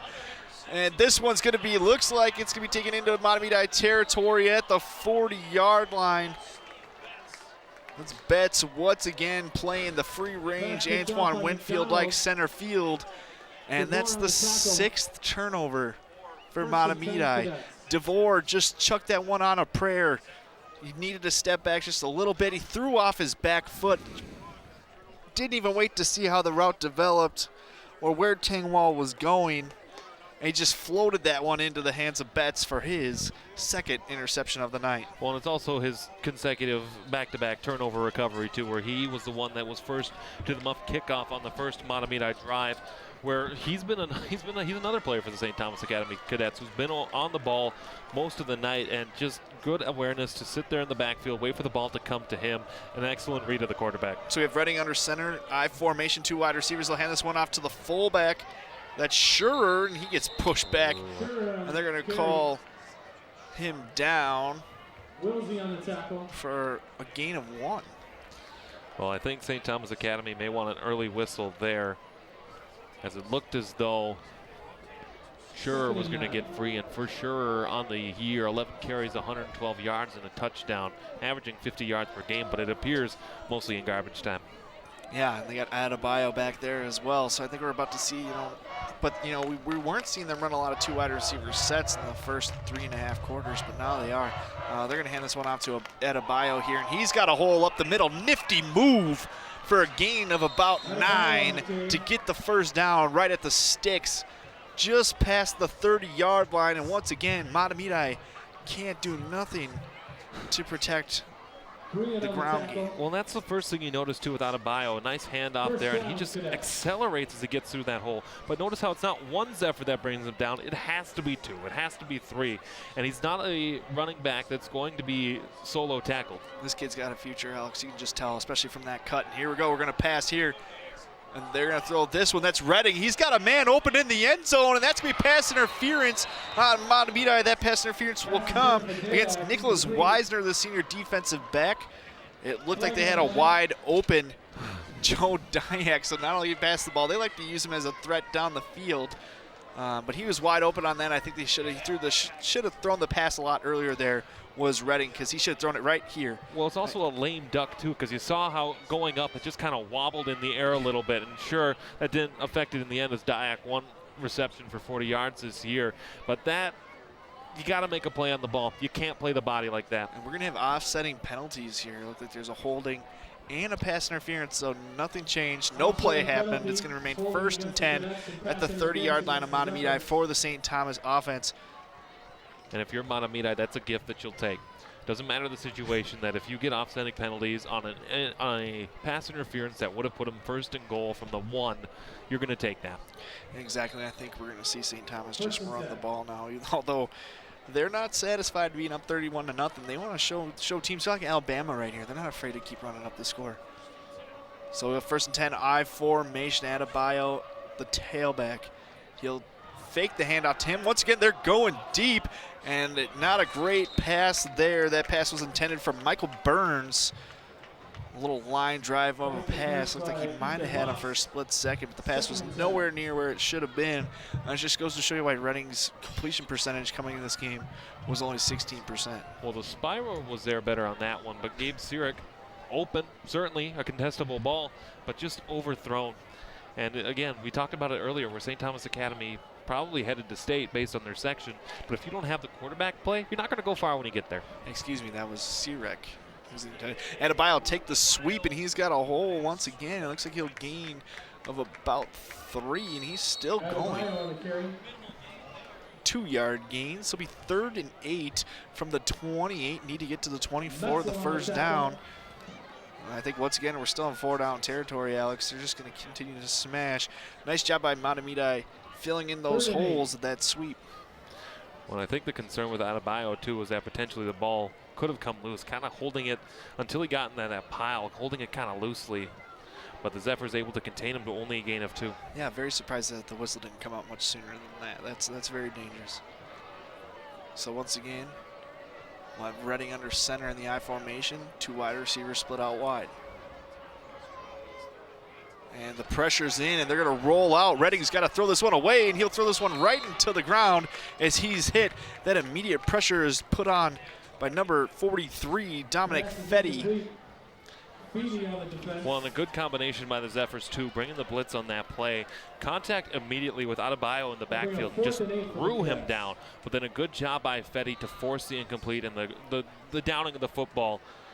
And that's a success for Mahtomedi to hold them here. Yeah, that was a nice defensive play drawn up. You kind of wonder if they maybe should have been calling blitzes a lot earlier in this game, and maybe it could be different. Force Redding, especially with how much they've been throwing the ball, and a guy who can't throw the ball, get that pressure on him. He's going to make mistakes. And now, John, we may see another situation here like in the first half where short field position, doesn't matter if it's completed or not, you'll take the field position battle with how Mahtomedi has been moving the football. Exactly. So we have 4th and 8. They're going to line up in the pistol. 4 wide receivers split out wide. And they're going to run the option and Adebayo. He'll cut this one back in. I think he might have got the first down if he cut it outside. Nonetheless, he made the decision inside, and that'll be a turnover on downs for the Cadets. Well, and you'll take that too, because Adebayo, we've talked about the speed and the size and the skill that he has, but good job by the Zephyrs for staying in their lanes. And again, you see there a nice, just a missed block there, that if that block's thrown, he could be off to the races. I still think he might have been able to cut it outside just a little bit. Especially with that size and speed, you're going against a linebacker. So here we are, Mahtomedi. We have I formation. We have offsides here. That's on number 20 for the Cadets. That's Nick Owens, senior outside linebacker. And so again, that's another success that's starting to go your way, where you force them and your cadence was strong to the point where you force them to jump offside, and that gives you that extra 5 yards. And if it's staying on schedule, having a play like that, that's exactly what you want to do. Yeah, so Mahtomedi keeps Okoro in as fullback, and they're going to hand this one off. This one to Pramel. Pramel gets the edge, and he gets a gain of about 7.5. Gives the Mahtomedi Zephyrs a first down as they try to put their first points on the board with a sustained drive here, Alex. Well, that's their first down of this second half. And for a team that only had 4 first downs in that opening half, you got to get more first downs, and you need a sustained drive here. So they're going to hand it off to Okoro, who gets nowhere. A little bowling ball of a fullback. And what we've seen Okoro brought in as a fullback and an extra pass blocker because of the pressure by St. Thomas Academy. Well, and you need that extra time, too, when you have, I mean, just look at the size of that young man right there, where he provides that extra protection for a quarterback, that extra protection for a running back, trying to move up through the holes in the offensive line. And so we would have liked to have seen him sooner, I think. Yeah, I think they definitely realized that, at halftime. They made the adjustment, though. That's the thing. That's what you like to see. Nonetheless, no gain on that last play. It's going to be 3rd and about 7. Need to get to the 48-yard line. Big test here, but I think Mahtomedi is going to go for it on all the 4th downs here in this half. Well, and the struggle, too, again, I said at the half, the consistency of a long, sustained drive that the Zephyrs just have not had tonight. They have right now equaled their longest drive with this 5th play coming up. It's the I formation, 2 wide receivers split out wide. They're going to pass this one, looking for number 8. Looks like we're going to have pass interference here. That's Newbeck, tight end. And Alex thinks it's a defensive penalty here. Not sure. I didn't see anything, but it looked like the penalty came where Newbeck was. I wasn't sure either, but I would go with that just based on where the flag was. Yeah, it looked like he threw it right at Newbeck. Take the ball and the flag. Let's see what the call is here. Oh boy. Too many men on the field. Illegal man downfield. Illegal man downfield. And it's that little miscue that forces you back when you really should have a 4th and manageable, and that little miscue of not staying with the ball and being where you need to be. This is another uncharacteristic play by the Zephyrs. I mean, this doesn't seem like a Coach Metzel-led team right now. Nice throw and catch there. Easy call for the ref. He saw that right as the play happened. I think he just, was having trouble getting the flag out. Well, so for Mahtomedi now, you might, again, you got 2 plays to get a first down. You don't have to get it all in one play. Yeah, 3rd and 12 now for the Zephyrs. And DeVore is going to roll out. We're going to get a holding call here regardless of what happens, and they're going to be backed up another 10 yards as the pressure was there. Once again, this undersized Mahtomedi offensive line is just having a terrible time with this St. Thomas Academy defensive line. They're just creating havoc all over the place. We just talked about that's why they brought in Okoro. They just the size isn't there this year. Well, and it's for this underclass line, it's a good learning experience too, because you'll know that you'll have to play the St. Thomas Academy team more or less at full strength the season from now. And now that you have the experience of knowing what you're going to need to bring to the table to contend with a team like St. Thomas Academy, you can use it going into next year. Oh, I really thought I saw a flag on the last play. Never mind. So it's 4th and 12. They will punt, and they'll get this one underway. That one's blocked. Just a free runner right there, and he's going to throw this one away. Smart play by the defender, or by the punter, to save a few yards there by Feedy. So a free man comes off the edge. Looks like that was number 20, Nick Owens. Just came around the edge there untouched. Once again, another uncharacteristic play by a Mahtomedi-led team. Well, and John, we've both been calling games for SEC here for 3 years now, and just, I don't know what's gotten into Mahtomedi tonight. I've never seen a team like this, seen a Mahtomedi team play like this. Well, and even just in this half alone, a muffed kickoff, an interception, and now a blocked punt. This is not the Mahtomedi Zephyrs that we're used to seeing. We know that they're better than this. I don't think you could say it any better than that, Alex. It's really frustrating to watch, especially if you're, a coach for Mahtomedi. You coach your butts off. These are always well-coached teams, and right now they just look like they're in their heads. They're playing a little sloppy. I know this is a well-disciplined team. This is just an aberration here. Is that Abayo just keeps those legs churning, and he gets 9 on 1st down. St. Thomas is just going to continue to eat this clock.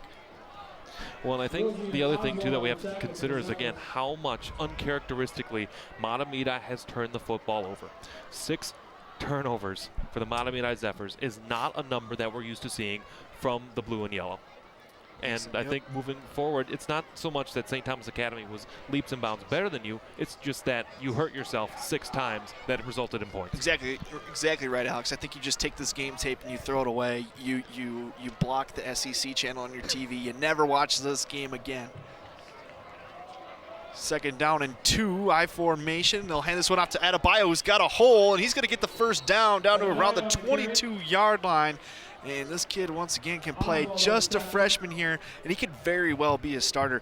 If McFadden goes down at any time, I think this team's in very good hands with Adebayo.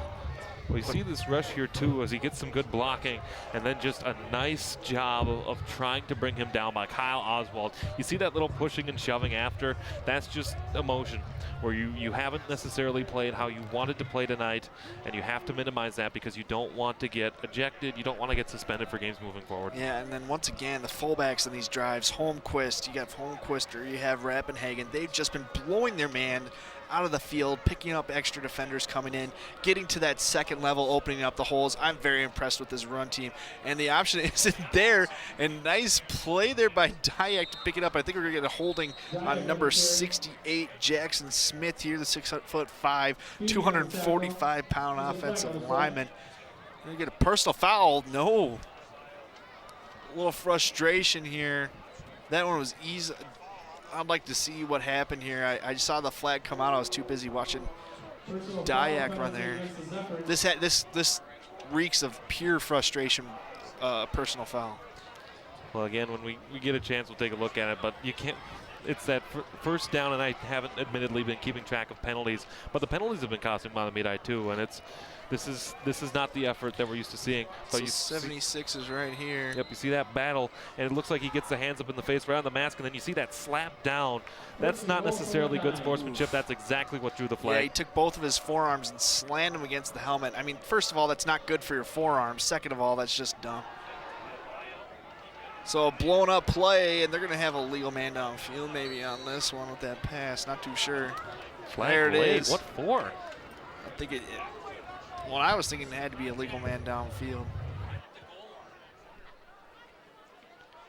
Pass intended for Goblish. Could be pass interference, though, with where that play is, but I really thought the offensive line was down there. Yeah, I mean, that's another weird play, too, where that line of scrimmage and that pocket just collapsed so quickly, and for the quarterback, offensive to get pass over there. Offensive pass interference against the Cadets. So on a throw out of bounds practically, offensive pass interference. I'd like to go back and see where that happened because just of how late that flag came in. It wasn't a catchable ball by any means, but I just don't know where that came in for offensive pass interference. Maybe a little bit, but that ball's still uncatchable, so I'm not sure why that flag's called at all. That's not a great call from that referee there. It kind of looked like all three of them got tangled up on that one. No vested interest in either of these teams. Just looked like a call that didn't really need to be made, especially when the ball was already out of bounds. So they'll go back to the I formation. Two wide receivers split out wide at a bio in the backfield behind the fullback. See if they'll hand it off to him, and they're going to go through the air once again, and the pressure is there, but so is the corner. Dyack got to the outside where he's tackled around the 19-yard line, or actually out of bounds. Again, it's those dangerous plays where the Zephyrs have to keep composed because a penalty here, a personal foul specifically, gives them a fresh set of downs. You have to play composed. Luckily for them, that pass interference now sets them back at 3rd and 24 after that, little 4-yard, 5-yard gain there. And it's that right there, the pulling the jersey and spinning him around right at the end. Wow, that's that you just not can't great. do. Who was that? Wilsey there. So it's 3rd and 24. They have to get to the goal. It's touchdown or bust here for these guys. They set up a screen to add to Bio, and it looked like they had it set up nicely, but a nice play by the linebackers for Mahtomedi showing up and really ruining that play. So we'll see if they kick a field goal or go for it here. Looks like we have an injured player for Mahtomedi with 2 minutes left to go in the 3rd quarter. Well, John, I don't think that was a designed play call by any means, but you see that he just gets open there. The pocket collapses pretty quickly, and then sure enough, boop, there he is. He's open. Got a pretty good block up, too. But then again, it's a number of Zephyrs that have to get to him to bring him down. Yeah, I think it was a set-up screen play there, trying to get Mahtomedi looking with all the offensive linemen that were already up the field, and he just sat behind them. So Oswald was the injured player. He's back up, just a little limp off the field. Looks like he'll be fine as he walks off with the trainer. It looks like we'll get the field goal unit to come on here too, John. Kick the field goal. He's 1 for 1 in this one. 1 for 1 in the season is the kicker too, Gabe Sirek. Yeah, Sirik's had a great game so far. He's made the field goal earlier. He's made some great plays on offense. Touchdown off a tip pass into the. Looked like it was going to be intercepted, and then he ends up coming up with it. I mean, it's a fantastic readjustment to the ball. Terrible throw, but absolutely amazing play by Sirik. Let's see if he can kick. This is about a 27-yard field goal for the Cadets. Snap is good, and that one's blocked. And Mahtomedi is going to get the ball. Looks like that one was blocked by Newbeck. 1st and 10 for Mahtomedi. Well, and it was a little bit, I'm not sure how I feel about the approach of Gabe Sirek kicking field goals either, because it looks like he pulls up his right leg and then runs to kick it. It looks weird to me, and I think that little extra half-second delay may have cost them on that. Newbeck was able to get a hand on it and block it. And again, another nice job where even in the second half, the drives have been unconventional, and how they've ended have been unconventional as well. Yeah, so we have a new quarterback in. That's Austin Schulte. He'll roll out to his right. Pressure's already there. Looks like he had a tight end there. And I think the refs are going to start keeping their whistles in their mouths. Looks like the defender had a little jersey on that one for defensive holding, but nonetheless, it'll be 2nd and 10 for the Zephyrs from the 20. I'm with you there too, John. That looked like holding on that as he had a nice fistful of Matthew Metzel's jersey, the senior tight end. Again, the same, stay composed, don't do anything reckless. That goes for Mahtomedi, also goes for St. Thomas Academy here. So they're running from the pistol. 3 wide receivers split out wide. 1 running back in the backfield. Schulte will take this one. They have a little screen pass up for Hall, and terrible blocking on that one, and that's blown up by number 30, Jamie Smith. So the man who had the interception for the touchdown earlier in this game blows up the screen play. He looks like he's got those plays well under control. They had nobody to block him there. Looks like that was number 67's man, John Ross. And John, it almost looked like a failed screen there because you saw the running back come out, the pocket moved to the left, and it just wasn't there. Yeah, I think the blocks were definitely missed, and now they're sacked. And it'll be 4th down. I think we're going to get pretty close to the half, and I'm not sure if we have enough time to run out the rest of the quarter. I'm sure Mahtomedi would like to run out the rest of this game. But once again, that's why we saw Okoro in, providing the extra lineman, fullback there for extra blocking on the last few drives, but that didn't work. They just kept running the same plays. Nothing's working. Their offensive line is just getting blown out here. Look at that, number 48. Just unblocked on that one. I mean, there's nothing you can do about that if you're Schulte. I mean, Berg was in the backfield before he even knew it on a free play, and it looked like the offensive lineman from Mahtomedi barely touched him. Well, and that right side of the offensive line for the Zephyrs, too. I know for sure Jack Pajula on that side, but you saw how he got pancaked and pushed down. It's been a tough battle for those guys tonight, and 12 minutes left in this one, then you got to start maybe working on some things. Yeah, you definitely need to start working on some things for this team. I mean, they're a young squad here, a lot of sophomores, but that'll be 31-0 St. Thomas Academy here at Mahtomedi Field, George Smith Field, 31-0.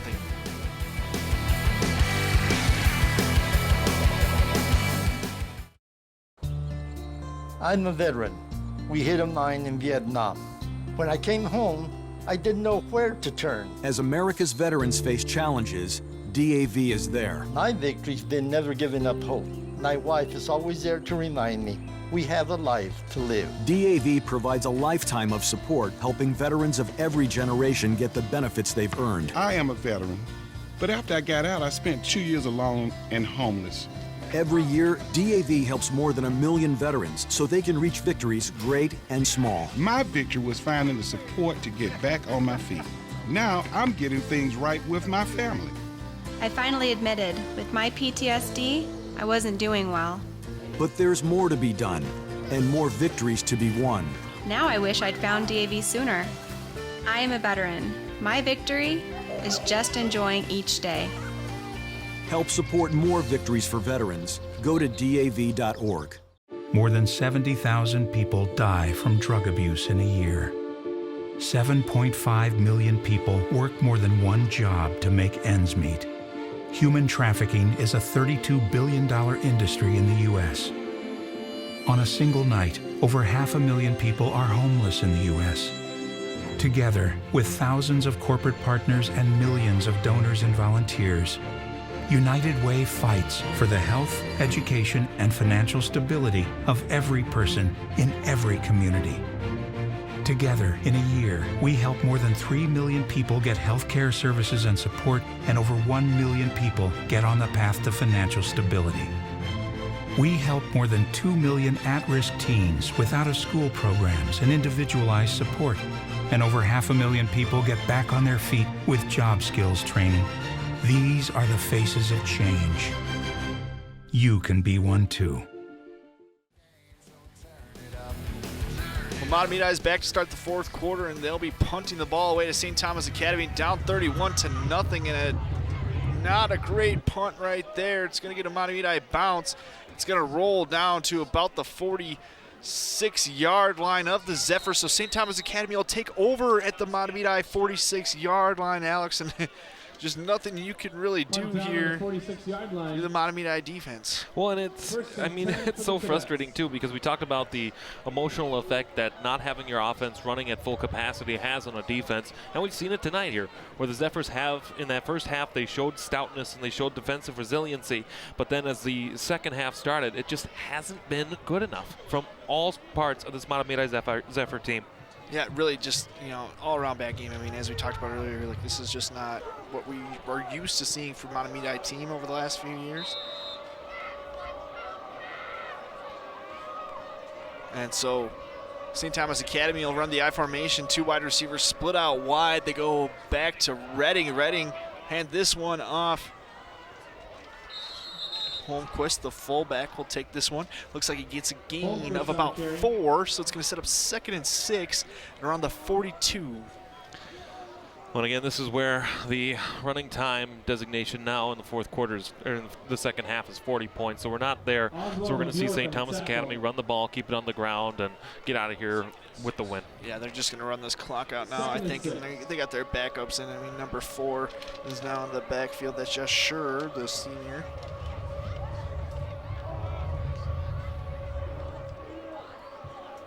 I formation, 2 wide receivers on the near side. They hand this one off to Sure. Sure's got a hole, and looks like he's going to be near the first down, maybe a half a yard short, set up 3rd and short for the Cadets. So they're just going to keep running this clock down. I mean, the next time they run the next play, it'll probably be at the 10-15 mark, Alex. Well, the thing you admire, too, about the Zephyr team is you admire how team-wise they're still coming together to make tackles, and they're not leaving anybody out alone on the field, and you have to admire the fact that they're sticking together as a team and playing this one out. Yeah, I think they know if they didn't, Coach Metzel would have their butts. Well, I'm sure that the conversation in the locker room and next week, too, for South St. Paul will be, we have to play better as a team in every facet of the game. Yeah, they really do. South St. Paul ain't no slouch. I mean, they've normally at the top of the conference, except the last year I think they struggled as well as this year they already are, and they'll pick up the first down here. That's Sure. He gets a gain of about 5. They're just absolutely. It's just, I think the trenches battle is nowhere close, Alex. They're just, this St. Thomas Academy offensive and defensive lines, they're well disciplined, they're stronger, they're bigger, they're getting a lot more pressure, not only in the run game and in the pass games as well. They're really, like I've said before, just wreaking havoc. Well, the Cadets have been able to assert themselves on both sides of the line, and as you see in so many football games, a team with the better line is going to win the football game. And whether it's the size and the strength, St. Thomas Academy has had it tonight, and the Zephyrs can learn from this moving forward that they have to get stronger and they have to get faster. Yeah, it looks like we'll have the pistol offset eye. They're going to scramble out here. Redding and looking for someone deep. He's got nobody, but he has running back leaking out. Not a running back, excuse me. That's number 80 there. Angelo Pasiga, 6'1", 175 wide receiver. Pasiga wasn't open, and then you just kind of see him wave towards the quarterback. And what a great pass from Redding right here. You'll see this. I don't know if we're going to have both these guys in the view. So Pasiga will roll out here. He puts his hand up, and it's just a great connection there between those two to recognize that that's what they needed to do. Well, it's a good awareness, too, from Pasiga to notice that the defensive back was completely facing the football and that he could just get right around him. And a good throw, too, from the quarterback for St. Thomas, Redding, to recognize that route. And for Pasiga coming in with 2 touchdowns on the year so far, that's a really good route and a really good reception for him. Yeah, I mean, the kid's got the size to play wide receiver, too, especially. So they hand this one off to Sure. Sure gets a hole up the middle, and he's going to be near the end zone. He got it, the 1-yard line. He'll be stopped. So they'll be first and goal, it'll be first and goal from the 1. Well, I think we're going to see 4 straight handoffs here to Sure. Oh, you could be sure about that. First and goal from the 1. It's just not good game from Mahtomedi. I have never seen anything like this at George Smith Field, especially from a Mahtomedi team. I mean, I know they were beat 21-0 last year by St. Thomas Academy, but this I'm not used to seeing. So Redding will take this one himself. He easily walks in. He didn't even flinch. He just kind of shoved his shoulder over the yard. Once again, great push up front by the St. Thomas Academy offensive line, and they're just having their way. They're just eating Mahtomedi's lunch. Well, I guess St. Thomas Academy was unsure about rushing the ball with Sharp. And so they decided to let Redding take it there. Are you sure? I don't know now at this point. But you see Redding here, he gets some good blocks there in that A gap, and he just carries it in himself, stepping over. Zephyr's on his way into the end zone, and an exclamation point for St. Thomas. Like I said, if I'm Mahtomedi, I don't even watch this game to see what went wrong tomorrow or whenever they watch film. I know it used to be Saturdays when I was playing football, but this I think you just burn this tape, take the guys out for some pizza and say, let's go get them again the next week or something. You know what I mean? You just can't think about this. There's so much season left to play, and then you'll get into section play and you can upset people here. I mean, this is a well-coached team.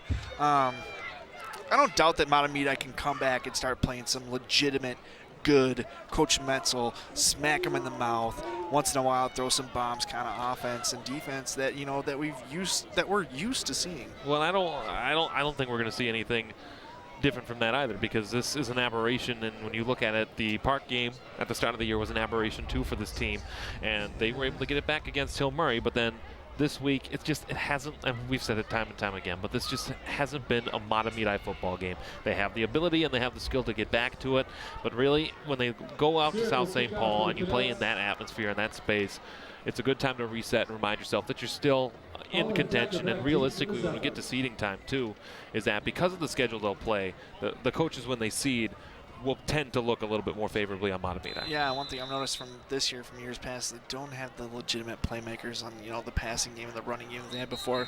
Tangwall, the last couple of years, has been a backup wide receiver, kind of in the slot kind of guy. Looks like a kicking false start here, and they'll set up to do this one again, push them back 5 yards and do it over. But yeah, I'm not seeing the elite playmakers that we're used to seeing from this Mahtomedi offense, and their defense is undersized, their offensive line is undersized, their defensive line is undersized. They make up for it with quickness, and we saw at the beginning of the game, but the time of possession for the St. Thomas offense was so much that this defense just couldn't hold together anymore. Well, and we thought we were going to get it too with that first kickoff return by Ty Decker to the St. Thomas 48. We thought, okay, here we go. We have some new tools, we have some new weapons, and we're going to see an explosive offense. But then after that, it just hasn't been consistent for Mahtomedi. Right.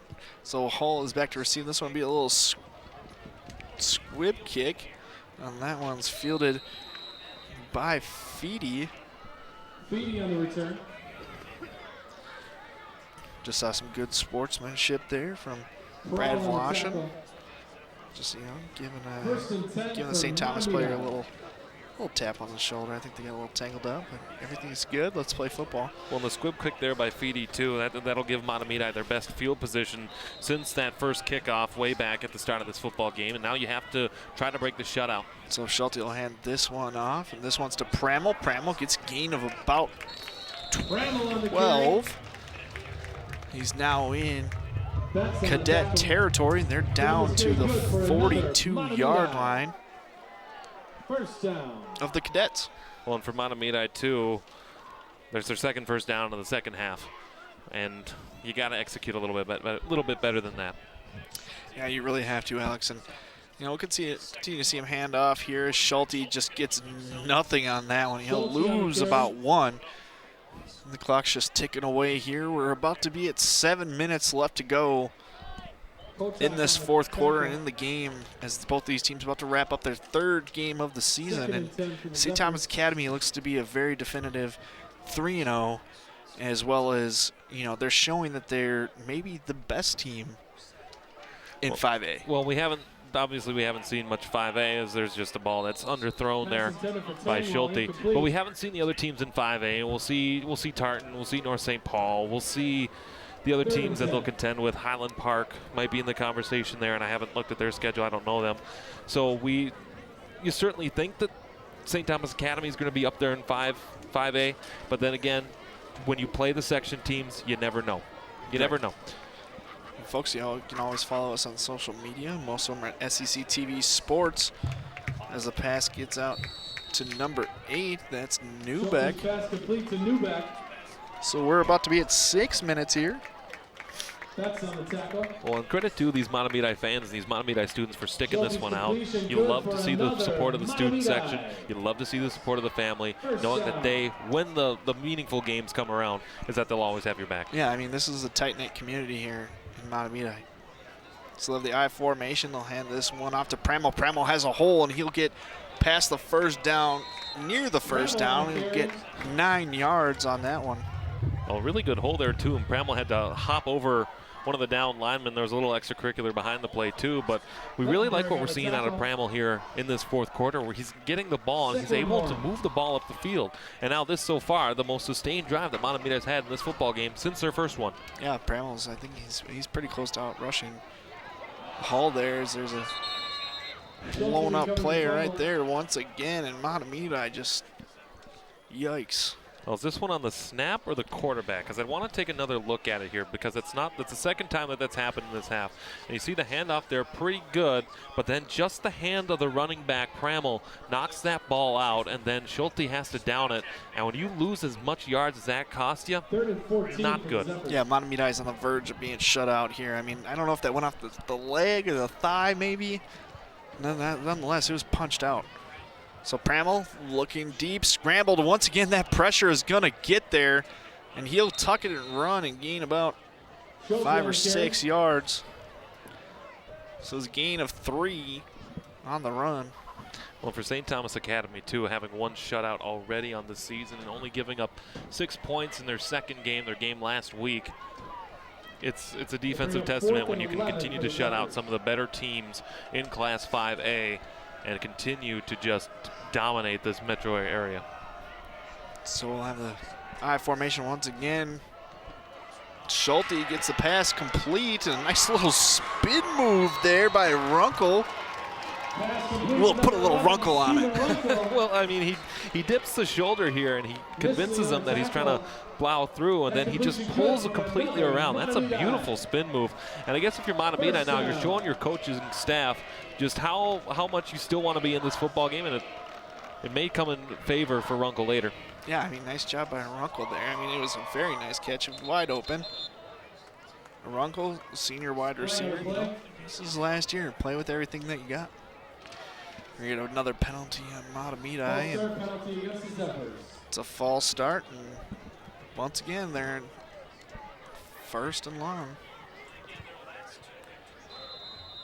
Well, may want to just take some shots at the end zone here, but not on a necessarily go or a fade. Try to get something over the middle, slant, in route, a curl, a hook, something. And so here's a pass, and looks like they're going for Runkle again. Not able to put the Runkle on that one. So when we call Mahtomedi tartan, is that a phrase that we're going to be using in a couple of weeks? Oh, yeah, do the Runkle. You know, it could be used as good and bad. If somebody Runkled it, oh, he Runkled. Good, get something good, Runkle. Well, we'll see what Mahtomedi is able to do here in these last couple of minutes. At South St. Paul next week. And they sure didn't look to end this game with any positives, Alex. Nothing really going here. I mean, like I said, just burn this film. Forget about it. So handoff to Pramel, nothing going. Great pressure once again by the St. Thomas defense. So we're about 2.5 minutes left to go in this one before. Let's see if Mahtomedi can go not get skunked for the second game in a row by St. Thomas Academy in the last 2 years. Well, I mean, it's a measure of pride, too. If you can come out and be the last team that scores, when you're a kid, you often say, well, team who scores last wins. It's still that measure of pride, too, that you put some points on the scoreboard. Exactly. So they'll hand this one off again to Pramel. Pramel on the carry. So Pramel will pick up about 5. To be 4th down. So I think with 4th to go. Yeah, 4th and 10 here, I think that you may consider passing it here. But again, can't be a fade. It cannot be a streak. Get something over the middle. You don't need to get all 15 yards on this one play. Just need to get 10. And there's a fumbled snap. Schulte will scramble this one out. I don't think he's going to pick up the first, and he didn't. I'm with you there, John. Looks like he didn't really feel for where the sticks were and ran out of bounds. So it is St. Thomas ball, and Mahtomedi is going to get skunked tonight, folks. 1st and 10. And it's going to be a shutout. This game is going to end 38-0 here once the clock is run off on this final possession for St. Thomas Academy. And another botch play by the Zephyrs, just not what we're used to seeing here. But he had the space to get there, but he went to the outside, and I don't think he really knew where he was going. but he had the space to get there. If he would have kept it inside, kept going up the field, he would have gotten there for the first down. So that's just not knowing where the first down marker is, and that's something that over time for that quarterback, maybe something that could be taught. Yeah, so the upcoming broadcast on September 20th, we got Tartan versus Hastings. Then we got boys and girls soccer, and then we got a couple football games to end with you before we get into section play. Super excited. We'll have the Tartan Mahtomedi game on October 4th.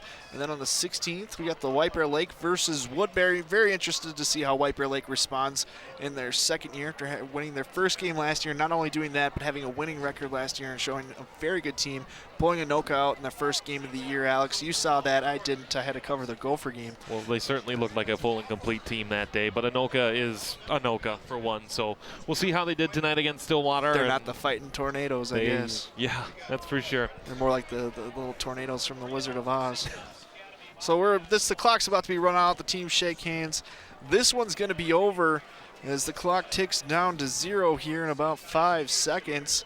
And Mahtomedi is going to come out and just an absolute blowout, domination after the original fumble where Mahtomedi was going to score on that first drive, and then they shot themselves in the foot, fumbled at the 12-yard line, and it was all St. Thomas Academy after that, Alex. Well, and John, it like you said, on that opening kickoff, it looked like they were going to be in it.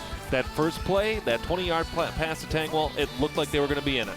But then just repeated time and time again, as soon as that ball came out of the hands of Matthew Metzel, you just had a feeling that St. Thomas Academy would take advantage of that and run with it. And that's exactly what they did. And really for Mahtomedi, regroup, look at some film, look forward to South St. Paul next Friday. Yeah, well, great job tonight, Alex. And that'll wrap it up for us from George Smith Field. Mahtomedi goes down 38-0 to the St. Thomas Academy Cadets.